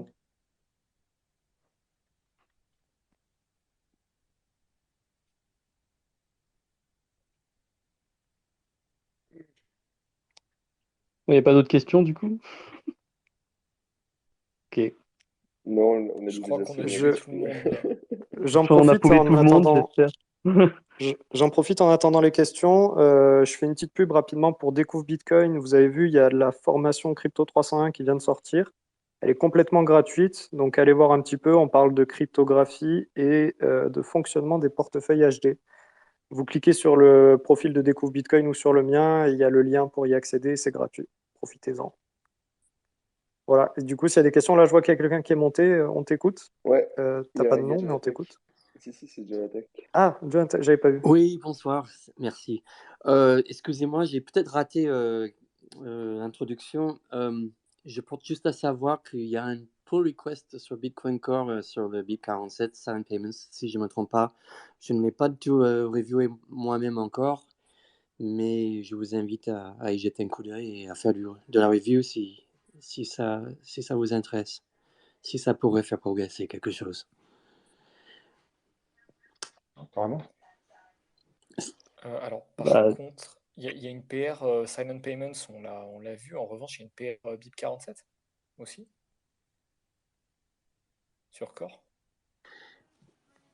Oui, il y a un payeur Silent Payments. Je ne sais pas si c'est d'accord. exactement le même, si c'est fidèle au Oui, Silent BIP47. Payments, ouais. Oui, voilà.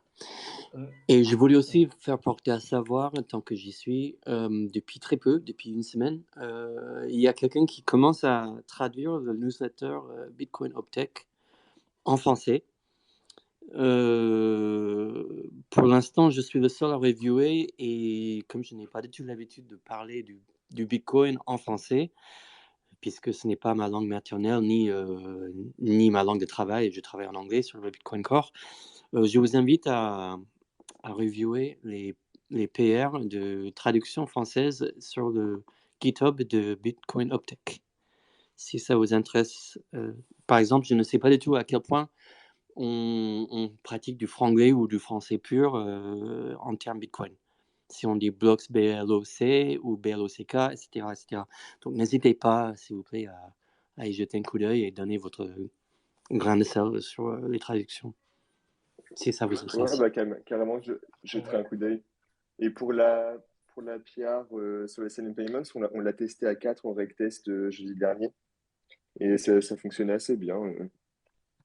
On n'a pas laissé de review, mais on l'a testé ensemble la semaine Bah, dernière. ça fonctionne assez bien. On a, on a quand même vu qu'ils n'avaient pas implémenté la mitigation de l'adresse reuse quand il y a l'adresse reuse en input. Donc ça, c'est vrai que c'est C'est vrai que un c'est un truc qu'on n'a pas peu parlé embêtant. d'ailleurs sur les silent payments, Ouais. c'est que ça propage l'adresse reuse en fait. La silent payment, si en entrée il y a de l'adresse reuse, quand on va payer une même personne, en sortie il y aura aussi de l'adresse reuse. Voilà, donc ça c'est un point aussi qui est intéressant. Il y a eu des propositions de modifications pour éviter que ça se produise. En rajoutant dans le secret partagé le transaction ID ou les inputs qui sont utilisés pour faire le, la transaction qui paye avec le silent payment. Le problème de ces propositions, c'est qu'a priori, ça rend encore plus difficile la gestion par des clients légers. Donc, le problème de ne pas avoir de full node, etc. Voilà. Ça, c'est un petit point en plus qu'on a effectivement oublié de discuter rapidement, mais c'est un des gros problèmes aussi de Silent Payment avec tout ce qu'on a dit sur le fait de scanner toutes les transactions, le fait d'avoir des problèmes pour identifier l'émetteur du paiement, etc. En tout cas, la contrainte principale au progrès, en tout cas sur Bitcoin Core, c'est le manque de review expérimenté et de tests par n'importe qui. Ouais. Et donc, si vous souhaitez que ça progresse au niveau protocole, n'hésitez pas à tester l'APR ou à reviewer si vous êtes au niveau en C++. Mais même juste du test, ça aide, quoi. Il n'y a pas assez de gens qui testent. Donc voilà, c'est la contrainte. Ouais, bah merci de toujours lever, enfin parler de ce sujet. Ouais. C'est vrai qu'on n'a pas écrit, on a testé, puis après on n'a pas écrit de commentaires. On aurait pu. Ah bah Ouais. oui, oui. Quitte à tester, écrivez quelque chose. Faites savoir qu'il y a plus qu'il y a des yeux sur le PR, mieux c'est. Et ça rassure les maintainers pour les encourager à éventuellement merger la diff.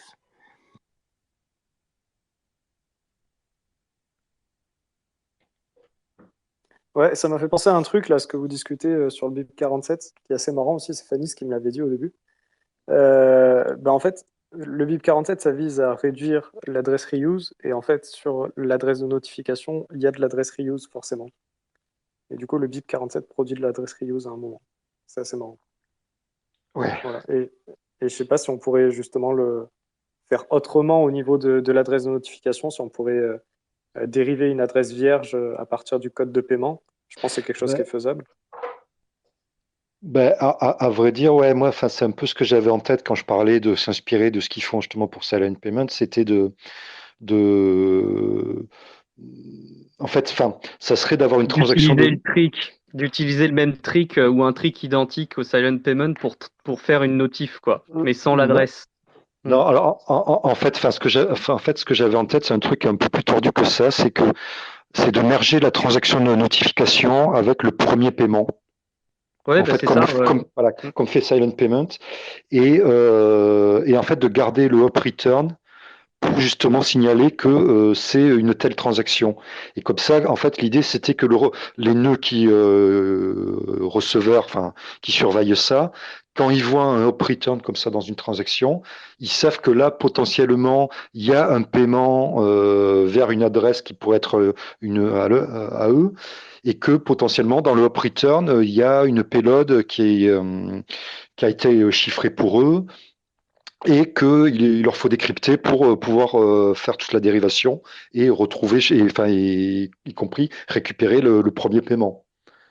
Et en fait, enfin, je pense qu'il y aurait potentiellement voilà, une espèce d'optimisation, mais bon, ce qui changerait quand même aussi la philosophie de BIP 47, c'est-à-dire qu'aujourd'hui, BIP 47, effectivement, sur la transaction de notification, on ne fait que surveiller une adresse, hein. Donc ça, c'est un truc classique, voilà, côté back-end. On regarde juste les adresses qui me concernent. Là, on est sur quelque chose enfin, on basculerait sur quelque chose qui est un peu plus lourd. C'est-à-dire que il faut, il faut pas juste surveiller, voilà, est-ce qu'il y a une adresse qui m'intéresse dans la transaction. Il faut regarder, est-ce que c'est une transaction entre mes deux notifications et après, est-ce qu'elle me concerne. Voilà. Mais honnêtement, je après, pense qu'il faut. Je pense que la est-ce qu'on plus grosse pourrait. difficulté là-dedans, en fait, c'est surtout que les adresses, c'est facile de déléguer la surveillance d'une adresse parce qu'on peut l'indexer. On peut indexer toutes les adresses et indexer les transactions par adresse. Mais par contre, on peut pas indexer par échange de clés de Diffie-Hellman les différentes transactions Bitcoin, ce qui fait qu'on peut pas en fait faire ce pré-process que fait un serveur Electrum ou des choses de ce type-là. Ouais, Je vais laisser ouais, parler de Loïc. Ouais, et on pourrait pas juste en fait dériver depuis le code de paiement, pas faire un échange de clés Diffie-Hellman, mais faire enfin, Bah, le juste problème, c'est prendre que le c'est code de toujours le paiement du même. destinataire et Ouais, dériver la le prochaine adresse disponible pour juste pas faire de reuse. Ça change rien en termes de privacy, puisqu'on on pourra toujours regarder, compter combien il a reçu de paiement, tel mec, mais ça fait pas d'adresse reuse. Bah, en fait, le problème, c'est que du coup, ça veut dire que tu surveilles l'adresse de notification avant d'envoyer en fait sur l'adresse de notification, c'est ça? Non, en fait, le travail, il vient celui qui envoie le paiement, l'envoyeur. Il prend le code de paiement du mec, il regarde, il dérive les adresses de notification. Celle-là, elle a déjà été utilisée, celle-là, elle a déjà été utilisée, Oui, celle-là, elle a voilà, c'est déjà- ça, ce que je voulais Et il dire. prend la Ok. première qui n'est pas utilisée. Et le mec, en fait, qui surveille les adresses, il a juste à surveiller la prochaine adresse, le prochain index, Mais qui... ça résout pas ça résout pas le problème du fait que ça doxe, hein, parce que du coup, Ouais, ça veut clairement, ouais. dire que Ouais. ça veut dire que tout le monde peut publiquement dériver les adresses, et donc Mm. Chain Analysis se met à surveiller toutes ces adresses de notification en même temps. En fait, c'est déjà Et le cas aujourd'hui. C'est juste qu'au lieu oui, de dériver une adresse, on en dérive plusieurs et on utilise la prochaine qui est pas utilisée. Mais ouais, il y a des trucs à réfléchir là sur tous ces protocoles, la BIP47, Silent Payment, tout ça. après, moi, j'ai un point à dire aussi vis-à-vis de ce que disait Laurent sur est-ce que c'est vraiment une bonne utilisation de Bitcoin de mettre des up returns, etc. Et c'est un petit peu effectivement une question qui est un peu philosophique. Euh, Après, moi, ce que j'aime à dire, c'est que Bitcoin résout le problème de la double dépense en étant un système de notification en fait à l'échelle mondiale quelque part.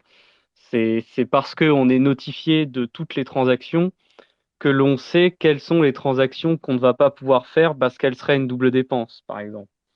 Et, euh, et donc, quelque part, c'est pas non plus complètement déconnant d'imaginer faire des transactions de notification.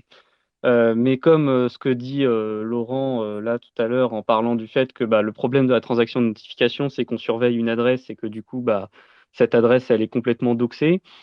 Effectivement, si on se met à faire des calculs plus compliqués pour faire comme les silent payments, pour faire un check qu'effectivement on est en train actuellement d'être notifié, c'est effectivement plus compliqué, mais en même temps, c'est un peu aussi toute la philosophie du protocole Bitcoin que d'être au courant de toutes les transactions. Et donc c'est pour ça que moi, personnellement, après ça c'est une opinion et je sais bien qu'on ne sera pas tous d'accord là-dessus, c'est pour ça que ça me dérange moins quand on se dit que bah, le prérequis, c'est que quelqu'un ait un nœud complet. Voilà, après, ça reste quand même, je comprends quand même qu'il faille, qu'il faille avoir des possibilités d'utiliser des clients légers. Mais juste pour dire que voilà, le protocole Bitcoin, c'est très difficile de gérer la privacy sur Bitcoin et tout ça parce que c'est littéralement un protocole de notification. Et donc, effectivement, quand on fait une transaction de notification, bah, d'une manière ou d'une autre, soit ça va être très coûteux en termes de calcul parce qu'il faut refaire ce qu'on fait avec le protocole Bitcoin habituellement, c'est-à-dire faire tourner un nœud complet, soit on se retrouve à doxer son identité parce que bah, on notifie tout sur Bitcoin, quoi. Donc c'est un peu un problème, c'est un peu une contradiction, si on veut, entre les deux objectifs, mais qui est forcément là. Et donc c'est assez compliqué à gérer, quoi. C'est pour ça qu'il n'y a pas de solution parfaite, quoi. Ouais, alors juste, enfin moi je diffère un peu sur l'approche vis-à-vis de ça. C'est-à-dire, je pense qu'il faut pas se poser la question enfin, faut pas aborder la question sous l'angle technique, mais il faut l'aborder sous l'angle de pourquoi est-ce qu'on veut faire ça.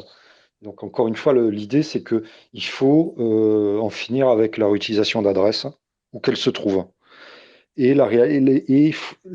côté de ça, on a une réalité, c'est qu'il y a des gens, y compris alors, des fois pour de bonnes raisons, mais qui voudraient, et ça on le voyait initialement aussi dans Bitcoin, les gens aiment l'idée d'avoir une adresse fixe qui peuvent, enfin, vous voyez, un truc fixe qu'on peut imprimer sur une carte de visite ou mettre sur un site.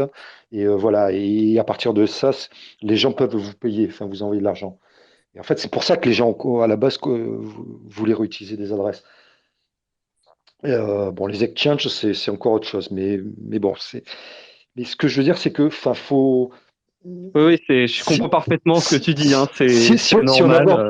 si on aborde la solution sous l'angle technique, enfin, pour moi, enfin, c'est morné. C'est-à-dire que, enfin, il y aura toujours une solution, mais elle ratera l'objectif, qui, encore une fois, est d'en finir avec la réutilisation d'adresses. Voilà, parce que, encore une fois, sinon, enfin, il y a une solution très simple, hein, aussi pour ne pas utiliser des adresses, c'est utiliser des Xpub. Euh, voilà, ça marche très bien, les Xpub, hein, qu'on dérive.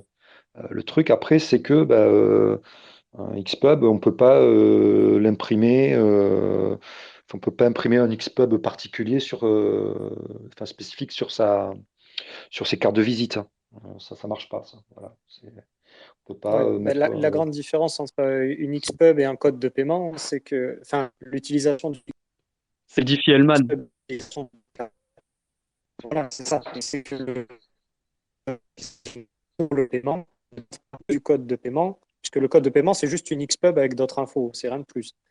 Ouais, Ne dépendent pas que de ça, mais dépendent justement de Diffie-Hellman entre des clés enfants des deux codes de paiement. Et donc, c'est ça. sont uniques et donc sont secrets entre les deux utilisateurs. C'est ça.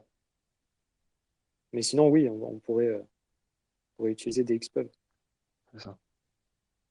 Mais après, oui, moi j'aime bien ce que tu dis, Laurent, qu'il faut fixer ça au niveau des services et pas forcément vouloir atteindre absolument l'utilisateur, puisque l'utilisateur aujourd'hui, ma foi, a généré une adresse vierge, c'est pas bien compliqué, et on peut le faire à notre échelle quand on veut recevoir un paiement d'un collègue, c'est pas très embêtant. Et c'est sûr qu'on va pas s'embêter à faire une transaction de notification si on reçoit juste une notification de la part d'un collègue. Donc c'est sûr qu'il vaut mieux réfléchir au niveau des services.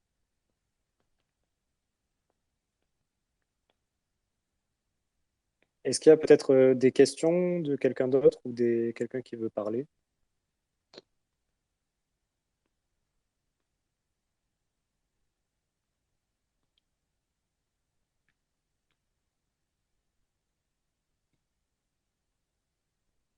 Bon, en tout cas, moi, je pense que en tout cas, c'était une discussion qui était très intéressante parce que je pense qu'on a identifié des faiblesses qu'on avait, moi, par exemple, sur l'histoire du fait que Silent Payment et toutes ces solutions-là, il faut obligatoirement avoir à sa disposition la clé privée pour pouvoir checker qu'on est notifié d'un paiement.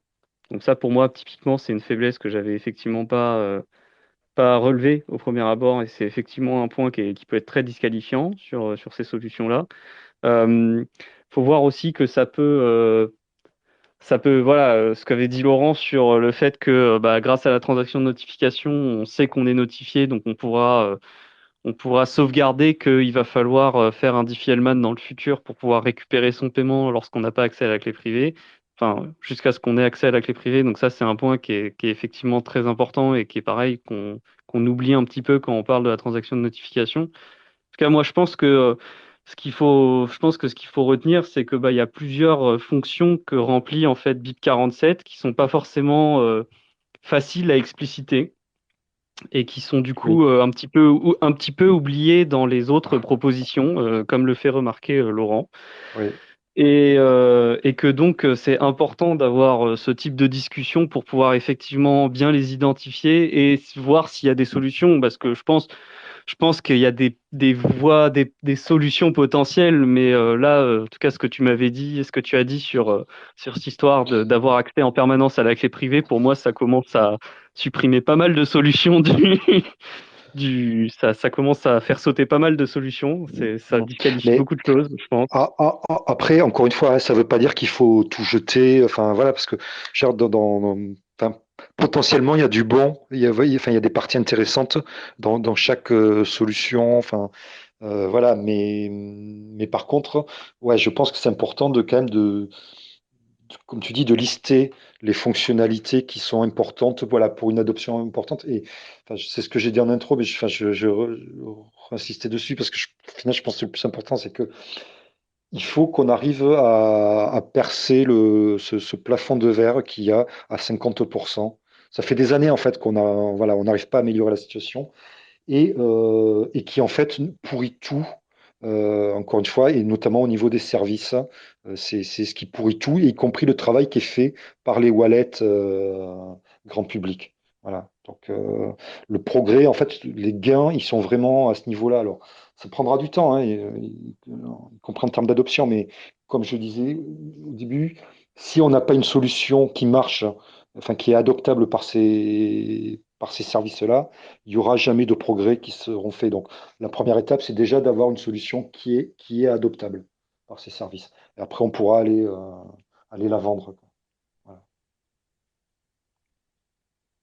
Voilà. Un Et autre est-ce point que que tu... je voulais. Ouais, Non, si tu vas-y, veux. vas-y, j'avais une autre question, mais vas-y si tu as un truc dans le sujet, Un pardon. autre point que j'ai pas abordé parce que dans le feu de l'action, bah, on oublie, c'est que oui, on a dit que sur les silent payments, il était nécessaire de rescanner toute la chaîne. Alors, c'est vrai si on veut tout l'historique des paiements. Si par contre on ne veut que savoir où est l'argent et récupérer son argent, il suffit de scanner le l'UTXO7.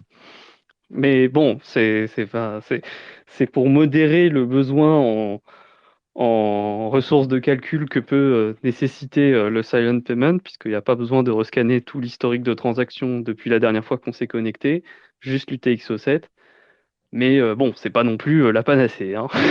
Voilà, c'était ce que je voulais rajouter. Ouais, du coup, en fait, tu traces juste les outputs qui pointent vers ton code de paiement. C'est Les l'idée. UTXO, donc les outputs non dépensés. Ok. Oui, oui. Ok. Moi, j'avais une autre question, si, à moins que vous vouliez rester sur toujours ce sujet, mais c'est une autre question un peu plus générale. Qu'est-ce que je voulais dire? Euh, oui, est-ce que finalement, la solution... Ah ben, il y a Laurent, je crois qu'il est parti. Il est en connexion. C'était surtout pour Laurent. Il est Mais en est-ce qu'il... double surtout là. Ouais, je sais pas s'il m'entend.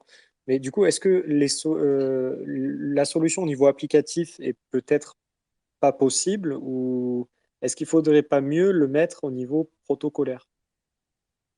Si on trouve une solution là-dessus, est-ce que ça serait pas plus simple aussi de le mettre niveau protocolaire? Est-ce qu'on pourrait pas agir directement pour le backup au niveau de la seed plus facilement? Je sais pas.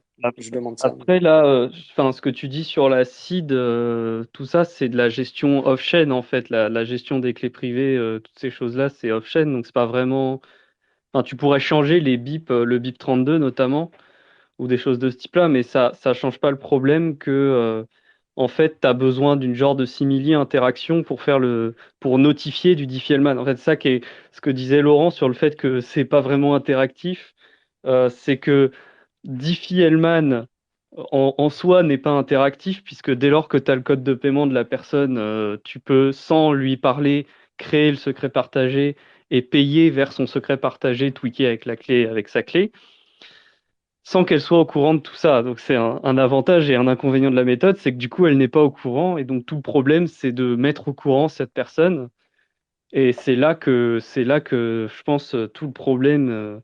C'est là qu'il y a le vrai problème pour les exchanges. Comment on met au courant un exchange qu'on l'a payé et que c'est bien nous qui l'avons payé et là, ça devient très compliqué. Je Ouais. sais Et pas si un après, protocole peut y faire quelque chose parce que tu vois que c'est pas une question de manipulation de cryptographie ou quoi, c'est plus une question de juste mettre au courant quelqu'un, quoi. C'est un peu bizarre, quoi.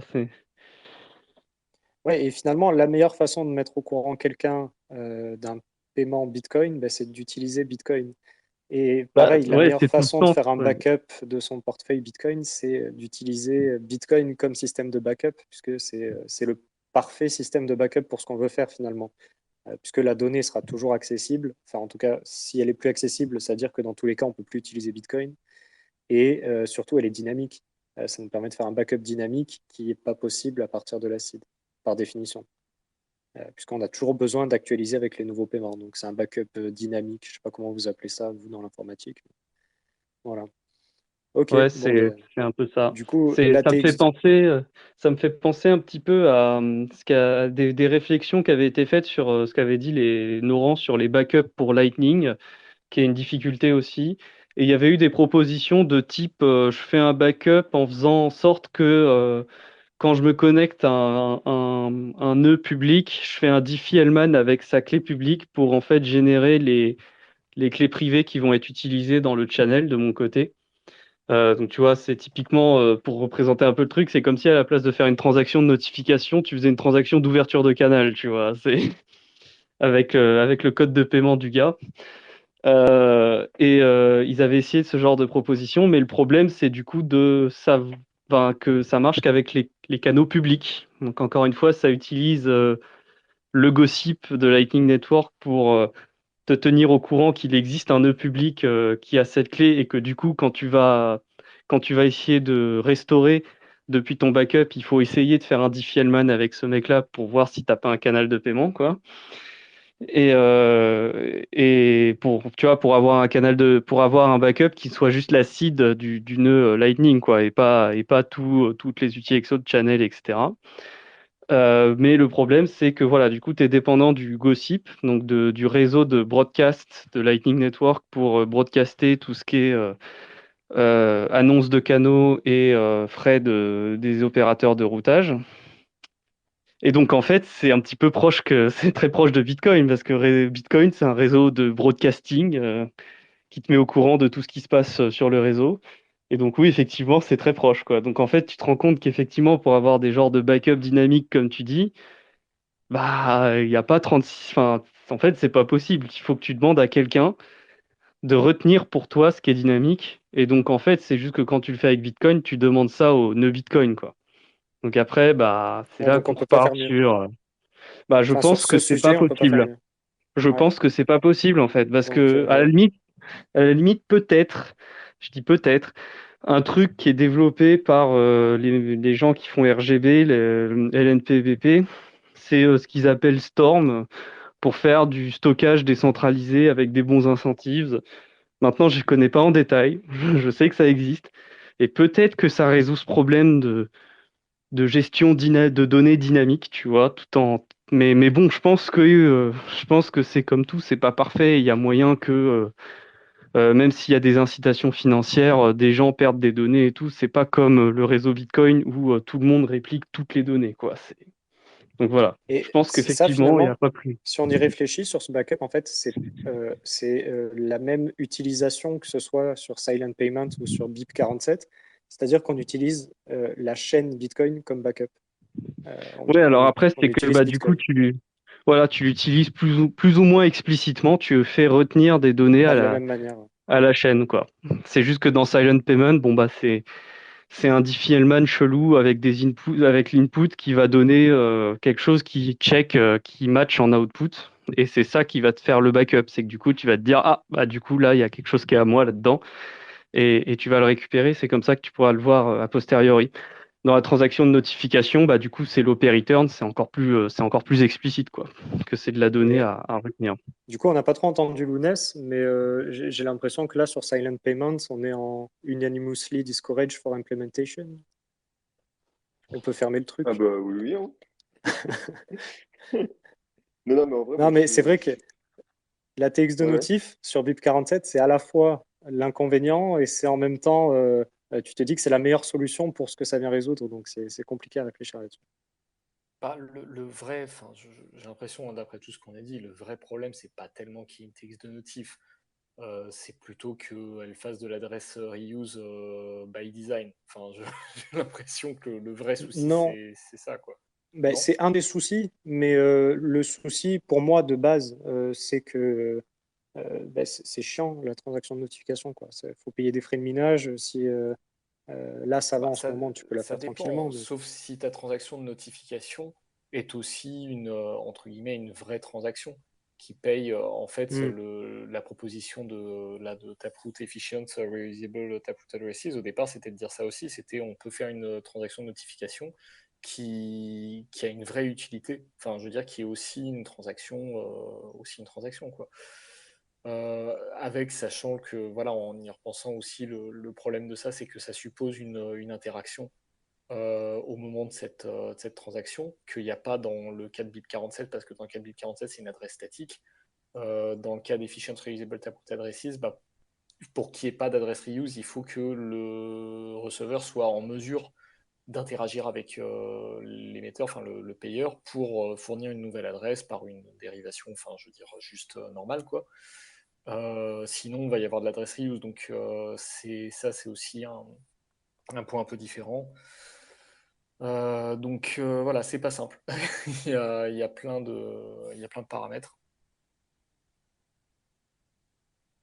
Après, je pense sur l'histoire de Reusable Taproot Address, en fait, la première transaction, enfin, c'est très proche de Silent Payment quand même, hein. La première transaction, c'est un check de relation entre la sortie qui paye et la sortie de retour de change, qui va servir de check de notification.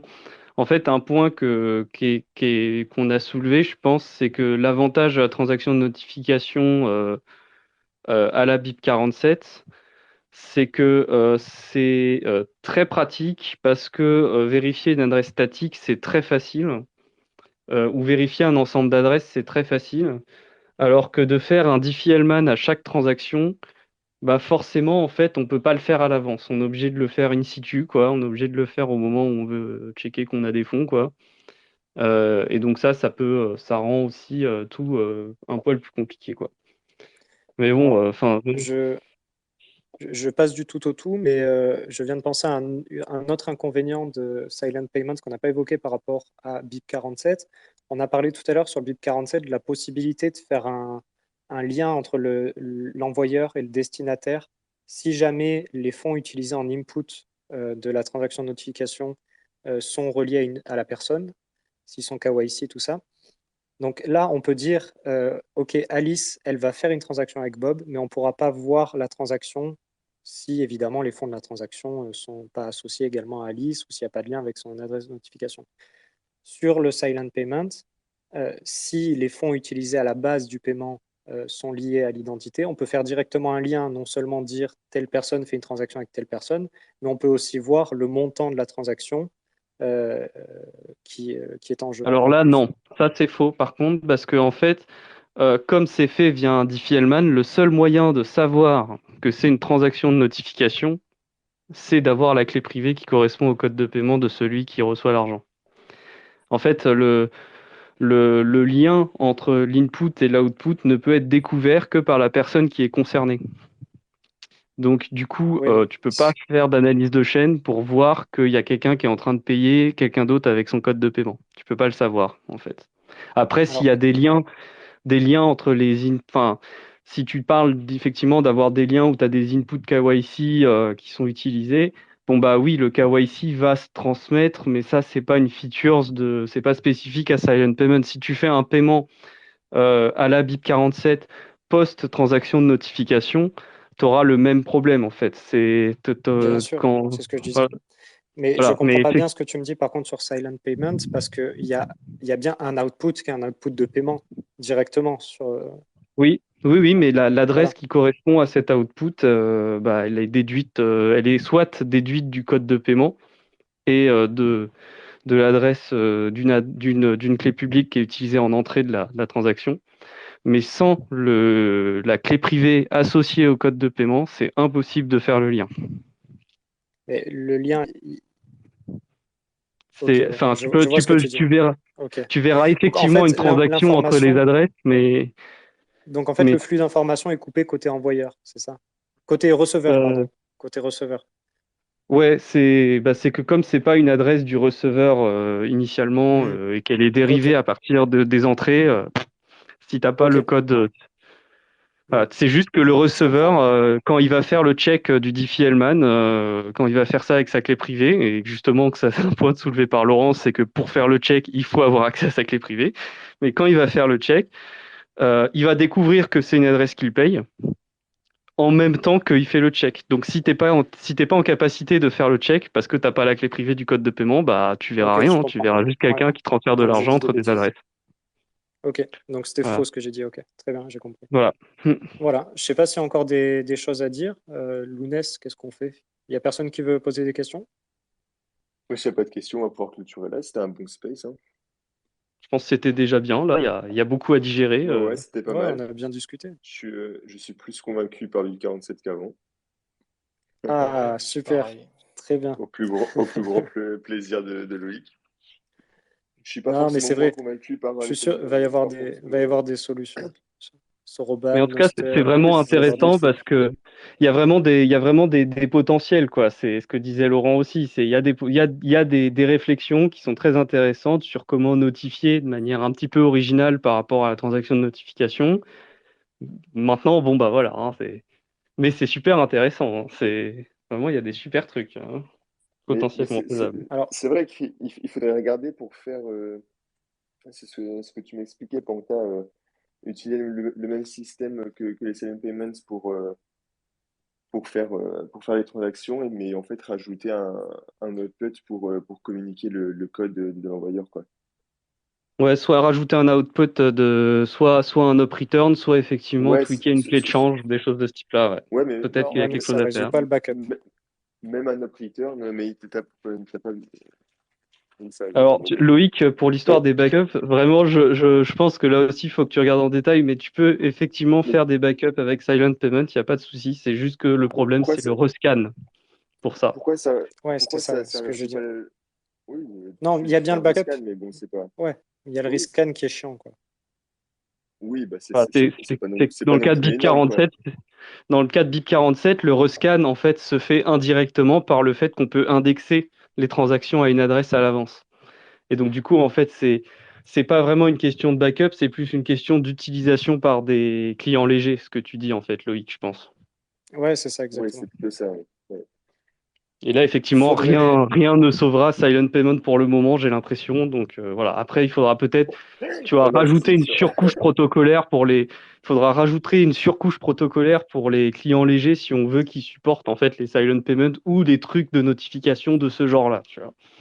Voilà. Et après, il faut faire Eric ça les bien. Silent Payment. Mais en tout cas, dans l'état actuel des choses, c'est ce que disait Laurent depuis le début, et je suis tout à fait d'accord avec lui, c'est le boulot est pas fait, quoi. C'est pas fini, clairement.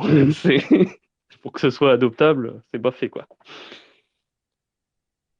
Faudrait peut-être, je viens de penser, teaser. On parle de quoi la semaine prochaine? Et ben, est-ce que c'est trop tôt pour faire le cisaille et tout, vous pensez? Ou alors on peut faire un truc un peu plus light avant? Alors, moi, je dirais qu'on peut séparer les deux déjà, parce qu'il y a déjà Ouais, pas ouais, mal de choses à dire en vrai, je pense. je pense, ouais. Et ben, je sais pas, moi je vous propose qu'on voit ça demain soir. Enfin, du coup, Loïc ne On sera peut pas en là, mais discuter. on peut en discuter demain soir, puis en fonction de ce qu'on fera aussi. Ouais, mais les gens, ils peuvent Mais déjà bloquer la date, c'est sûr, on refait la semaine prochaine. bah, moi je suis très très chaud, hein. Ça me Ok, paraît être un super. Eh bon ben, horaire. bloqué mercredi prochain, 21h30, on va parler de trucs intéressants. CISA ou L2, apparemment. Non, peut-être la semaine d'après ça. Peut-être la semaine d'après, mais on parlera de Bitcoin et de choses techniques, donc Oui, oui, venez. forcément. On va creuser. Et bah franchement, mercredi 21h30, moi ça me semble être un bon horaire. Tout le monde est à peu près disponible. Entre nous, je veux dire. Après les auditeurs, ils font ce qu'ils veulent, hein. Ouais, de toute façon, ça va être en rediff Oui, voilà, c'est ça. Découvre Bitcoin, c'est ça? Oui, bah voilà, c'est ça. Et tant qu'on en profite, ceux qui nous écoutent sur YouTube, n'hésitez pas à vous abonner, mettre un petit like. Ça fait toujours plaisir. Et du coup, ben, on va pouvoir clôturer là. Merci à tous les intervenants. C'était très sympathique. C'est vraiment un truc, ça faisait un moment que j'avais envie de lancer un space un peu plus technique que l'entonnoir pour pouvoir que ce soit vraiment une discussion complètement ouverte et qu'on parlait juste de trucs tech, quoi. Et ça a bien fonctionné. Donc, je suis assez satisfait, c'est cool. Du coup, ouais, Ouais, merci c'est à tous cool. les intervenants. Merci à tous ceux qui nous ont écoutés jusqu'à cette heure-ci. Et puis, bah, on vous dit à la semaine prochaine pour une prochaine édition. Ouais, salut à Allez, tous et à la semaine Ciao. prochaine, certainement. Et salut merci tout le monde. beaucoup, Laurent, d'être venu. C'était cool d'avoir un expert du sujet. Merci beaucoup. Merci Laurent. Ouais, Merci. merci beaucoup Laurent, c'était sympa. Merci à vous. Allez, bonne soirée. Salut. Bonne Salut. soirée, à bientôt. Au Bonne revoir. soirée tout le monde.